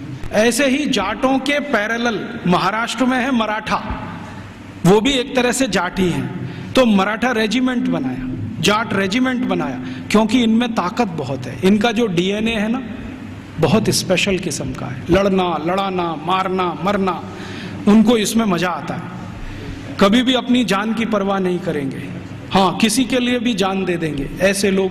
तो जाटों को अंग्रेजों ने लिख मारा और कॉन्वेंट स्कूलों में पढ़ाया जा रहा है अंग्रेजों के जर खरीद गुलाम। अब ये बच्चे बार बार पढ़ रहे हैं, रोज रोज पढ़ रहे हैं, रोज रोज पढ़ रहे हैं, रोज रोज पढ़ रहे हैं, तो थोड़े दिन में मान ही लेंगे कि हाँ, भगत सिंह तो आतंकवादी था, ऊधम सिंह भी आतंकवादी था। क्योंकि एक झूठ को आप बार बार कहो, बार बार कहो, बार बार कहो, तो 10-20 साल में सत्य तो हो ही जाएगा। एक कॉन्वेंट स्कूल की हिस्ट्री की किताब में मैं पढ़ के आया, और वो किताब मैंने संभाल के रखी हुई है। झांसी की रानी लक्ष्मीबाई ने भारत की आजादी के लिए कुछ नहीं किया, और उसका जीवन चरित्र लिखा गया है कि वो एक अंग्रेज अधिकारी जॉन लेक के प्रेम और मोहब्बत में ही फंसी रही जिंदगी भर। झांसी की रानी लक्ष्मीबाई के बारे में ऐसी सब चीजें पढ़ाई जा रही हैं। और धीरे धीरे हुआ क्या है, इन कॉन्वेंट स्कूलों के बनाए हुए सिलेबस को भारत सरकार ने सारे देश का सिलेबस बना दिया है, पूरे देश का। अब संसद में भले ही कितना हंगामा हो, लेकिन सरकार कहती है जी सत्य तो यही है, क्योंकि अंग्रेजों ने लिखा है। और हमारे प्रधानमंत्री भी कहते हैं सच्चे सत्यवादी तो अंग्रेज ही थे, जो हमको ये सब सिखा के गए। ये स्थिति हमारे देश की है। तो ऐसी गंभीर स्थिति में हम सबको सोचना है, आज शिक्षक दिवस है, तो हम सब सोचें कि इस शिक्षा का क्या करें, जो यूरोप से आई है और हमारे देश में जड़ जमा के बैठ गई है। मुझे बहुत कष्ट होता है आपको ये बताते हुए कि भारत में जो कॉन्वेंट स्कूल चल रहे हैं, आप जानते हैं इनके पास सबसे ज्यादा भूमि है भारत देश की। मैंने संसद में एक प्रश्न करवाया था, आप यहाँ बैठे हैं, मेरे एक दोस्त हैं अखिलेश कुमार करके, गोरखपुर से, और उसके पास के क्षेत्र से सांसद हैं। मैंने कहा जरा ये पूछ तो लो कि भारत में सरकार के बाद किसके पास सबसे ज्यादा जमीन है। तो उत्तर आया कि सरकार के बाद सबसे ज्यादा जमीन चर्च और उनके कॉन्वेंट स्कूलों के पास ही है। रेलवे से भी ज्यादा जमीन इनके पास है, और हजारों हेक्टेयर जमीन 1-1 रुपए के लीज पर दी गई है। हजारों हेक्टेयर, 1 रुपए का लीज, 2 रुपए का लीज, माने साल में वो 1 ही रुपया देते हैं। हजारों एकड़ जमीन भारत की इस्तेमाल कर रहे हैं और उनकी मिल्कियत है। 1820 से अंग्रेजों की सरकार ने ये जमीन देना शुरू किया, 2006 तक ये आबाद गति से चालू है। हमारी ही जमीन है, हमारा ही पानी है, हमारे ही संसाधन है। पहले मैं क्या सोचता था कि इन कॉन्वेंट स्कूलों में डोनेशन बहुत देती होगी सरकार, लेकिन संसद में एक जब सवाल करवाया तो पता चला कि सरकार का डोनेशन तो 10% ही है, बाकी समाज का डोनेशन। अकेले मैं मुंबई का आंकड़ा आपको दे रहा हूं, बम्बई में जितने कॉन्वेंट स्कूल चलते हैं उसमें 92% हिंदू समाज के लड़के लड़कियां पढ़ते, 92%। 2.5% क्रिश्चियन समाज के हैं और बकाया में मुसलमान हैं। ये है स्थिति। तो 92% विद्यार्थी हिंदू समाज के जो पढ़ते हैं बंबई में कॉन्वेंट स्कूलों में, वो सब विद्यार्थी के माँ बाप 1 साल की फीस के रूप में 18,000 करोड़ रुपए देते हैं। आप सोचते हैं ये रकम कितनी बड़ी है? राजस्थान सरकार के बजट का लगभग आधा बंबई, सिर्फ बंबई के कॉन्वेंट, फिर कलकत्ता के कॉन्वेंट, मद्रास के कॉन्वेंट, हैदराबाद के कॉन्वेंट, दिल्ली के, इन सबको मैंने जोड़ना शुरू किया। फिर B क्लास सिटीज के कॉन्वेंट, जैसे अजमेर है, जयपुर है, ऐसे शहर, फिर C क्लास। कुल कॉन्वेंट स्कूलों में साल का भारतीय समाज के द्वारा 1 लाख करोड़ रुपए से ज्यादा का डोनेशन और फीस दी जा रही है। हमसे पैसा ले रहे हैं और हमारे ही बच्चों का दिमाग घुमा रहे हैं, और ऐसे ऐसे दिमाग घुमाए जाते हैं। एक कॉन्वेंट स्कूल के खिलाफ मैंने मुकदमा दाखिल किया हुआ है गुजरात हाई कोर्ट में। मामला क्या था, छोटे छोटे बच्चे वहां पढ़ने को आते हैं, तो उन बच्चों को लेने के लिए बस जाती है, तो ड्राइवर को कहा जाता है कि जानबूझ के बस बंद कर देना। तो कभी भी वो ड्राइवर बस बंद कर देता है। फिर बच्चों को कहता, देखो बस खराब हो गई, तुम्हारे भगवान का नाम लो। तो बच्चे का नाम लेते हैं, हनुमान जी का, राम का, बस चालू नहीं होती। फिर वो कहता, देखो तुम्हारे भगवान तो कमज़ोर हैं, ये तो चालू नहीं हो रही, अब ईसा मसीह का नाम लो। जैसे ही बच्चे ईसा मसीह का नाम लेते हैं वो तुरंत स्टार्ट कर देता है। तो 3-3 साल के बच्चों के दिमाग में आ जाता, अरे ईसा मसीह तो बहुत ताकतवर है। फिर वो बच्चे आके अपने घर में मम्मी पापा को बोलते हैं, अरे देखो हमारी बस खराब हो गई थी, हमने ईसा मसीह का नाम लिया, वो चालू हो गई। ये मैंने एक घर में एक बच्चे के मुंह से सुना, उस दिन मेरी आत्मा हिल गई। मैंने कहा ये हो क्या रहा है? आज मैं आपके यहाँ आने से पहले शाहपुरा एक छोटे से नगर में था, तो वहाँ पर राम स्नेही संप्रदाय के एक बड़े संत हैं। उन्होंने तो कहा कि इतना ही नहीं होता, कॉन्वेंट स्कूल में आगे भी होता है। बच्चे जो छोटे छोटे होते हैं ना, जिनके मन भोले भाले हैं, उनको एक खेल खिलाया जाता है कि उनके राम और कृष्ण है ना, उनकी मूर्तियाँ बनाई जाती हैं मेटल्स की और बच्चों को दिया जाता है। फिर वो कहते हैं कि स्विमिंग पूल में इनको तैराओ, तो बच्चे उनको डाल देते हैं, वो सब डूब जाती है क्योंकि मेटल्स की। तो कहते हैं देखो तुम्हारे भगवान डूब गए। फिर उन्हीं छोटे छोटे बच्चों को काष्ठ की मूर्तियां दी जाती है, लकड़ी की, ईसा मसीह की, कहते हैं तैराओ, तो वो तैरने लगती है। तो बच्चों को कहते हैं देखो ईसा मसीह इतने ताकतवर हैं कि वो तैर सकते हैं, रामकृष्ण तो डूब गए, तो तुमको भी डूब। तो लोकमान्य तिलक की इस बात को फिर याद करें, दुश्मन हमसे ताकतवर है, बहिष्कार करो और असहयोग करो। बाद में गांधी जी ने उसको और तेज से कहा। हम इन कॉन्वेंट स्कूलों को और इस एजुकेशन को हटाना चाहते हैं यूरोपियन, तो इसके लिए असहयोग करो और बहिष्कार करो। मतलब मैंने आपसे कहा कि 92% विद्यार्थी हमारे हैं जो वहां पढ़ने जा रहे हैं, इनको रोको। और हम इसको अपने घर से शुरू करें कि हम हमारे घर के किसी बच्चे को कॉन्वेंट में नहीं पढ़ाएंगे, क्योंकि हम उसको बास्टर्ड नहीं बनाएंगे। वो इंजीनियर बने ना बने, डॉक्टर बने ना बने, कम से कम बास्टर्ड तो ना बने। इतना अपमान तो न करें हम अपने पिता का। तो हम नहीं भेजेंगे हमारे बच्चों को, तो फिर कहाँ भेजेंगे? जो हमारे स्कूल चलते हैं उनमें भेजेंगे। फिर आप कहेंगे उनमें सुख सुविधाएं कम हैं, बढ़ जाएंगी। जब धन का प्रवाह कॉन्वेंट स्कूलों से भारतीय स्कूलों की तरफ होगा तो सुविधाएं भी बढ़ जाएंगी। आप सोचो 18,000 करोड़ रुपया बंबई के कुछ कॉन्वेंट स्कूल को हर साल मिलता है, इतना ही रुपया आर्य समाज के गुरुकुलों को मिल जाए, या सनातन समाज के लोगों को मिल जाए, या किसी और संस्थाओं को मिल जाए जो भारतीयता आधारित गुरुकुल चलाते हैं, तो वो सुख सुविधाओं वाले हो जाएंगे। वो तो धन के प्रवाह को बदलने की जरूरत है। अभी धन का प्रवाह कॉन्वेंट स्कूलों की तरफ है, तो सुख सुविधाएं वहां ज्यादा हैं। हमारे स्कूल पानी से प्यासे हैं, बैठने को जमीन पे टाटपट्टी नहीं है, स्कूल में पढ़ाने के लिए ब्लैक बोर्ड नहीं है, सामान्य जरूरतों की चीजें जैसे संडास घर होना चाहिए वो भी नहीं है। तो ये इसलिए कि धन की कमी है, धन का प्रवाह उस तरफ है, इसको मोड़ दो। तो समाज में एक बहस चले इस पर कि ये कॉन्वेंट स्कूल आए कहाँ से हैं, उनके यहाँ शिक्षा की क्या स्थिति रही है, तो शायद इसमें से एक समझ बने और ये समझ हिंदुस्तान में अगले 2-3 वर्षों में कोई अभियान का स्वरूप ले और ये अभियान हिंदुस्तान के इस विष बीज को उखाड़ कर फेंक दे, ऐसी भावना मेरे मन में है।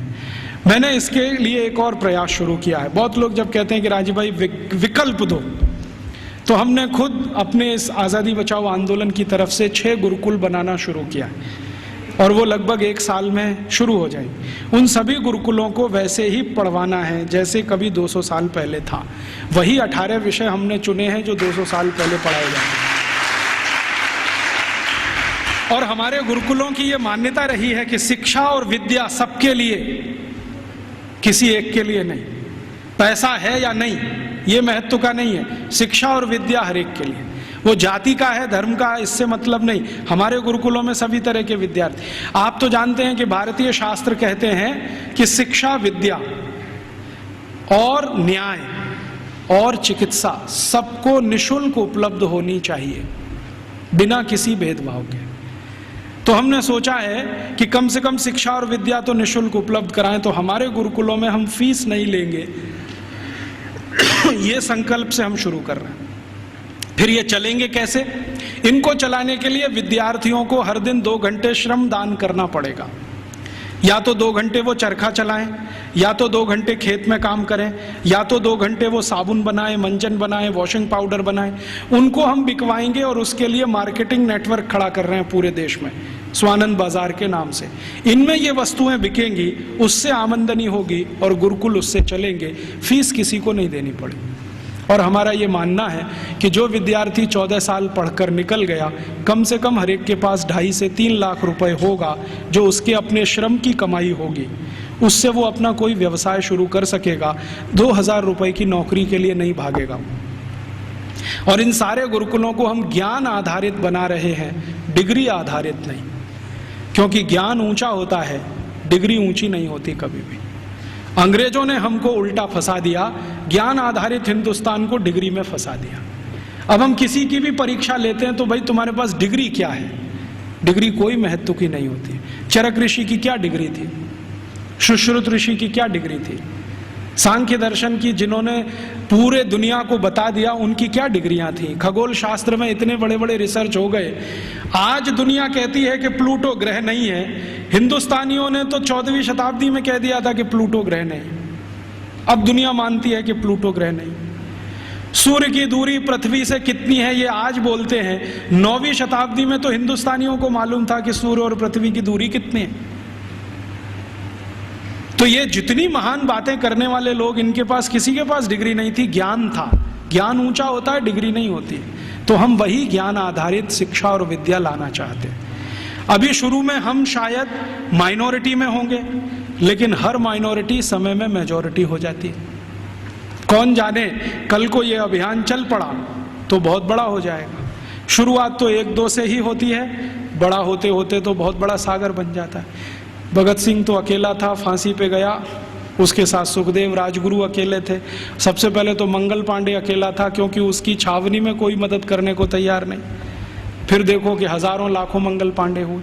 तो आज हम शुरू कर रहे हैं, हो सकता है थोड़े दिन में ये हजारों लाखों हो जाए, लेकिन इसमें आप सबका प्रयास होगा तो होगा, अकेले हम करेंगे तो नहीं होगा। तो आप भी इसमें लगें, हम भी लगे हैं, और आप में से जो आर्य समाजी हैं उनके लिए तो ये बहुत आसान है।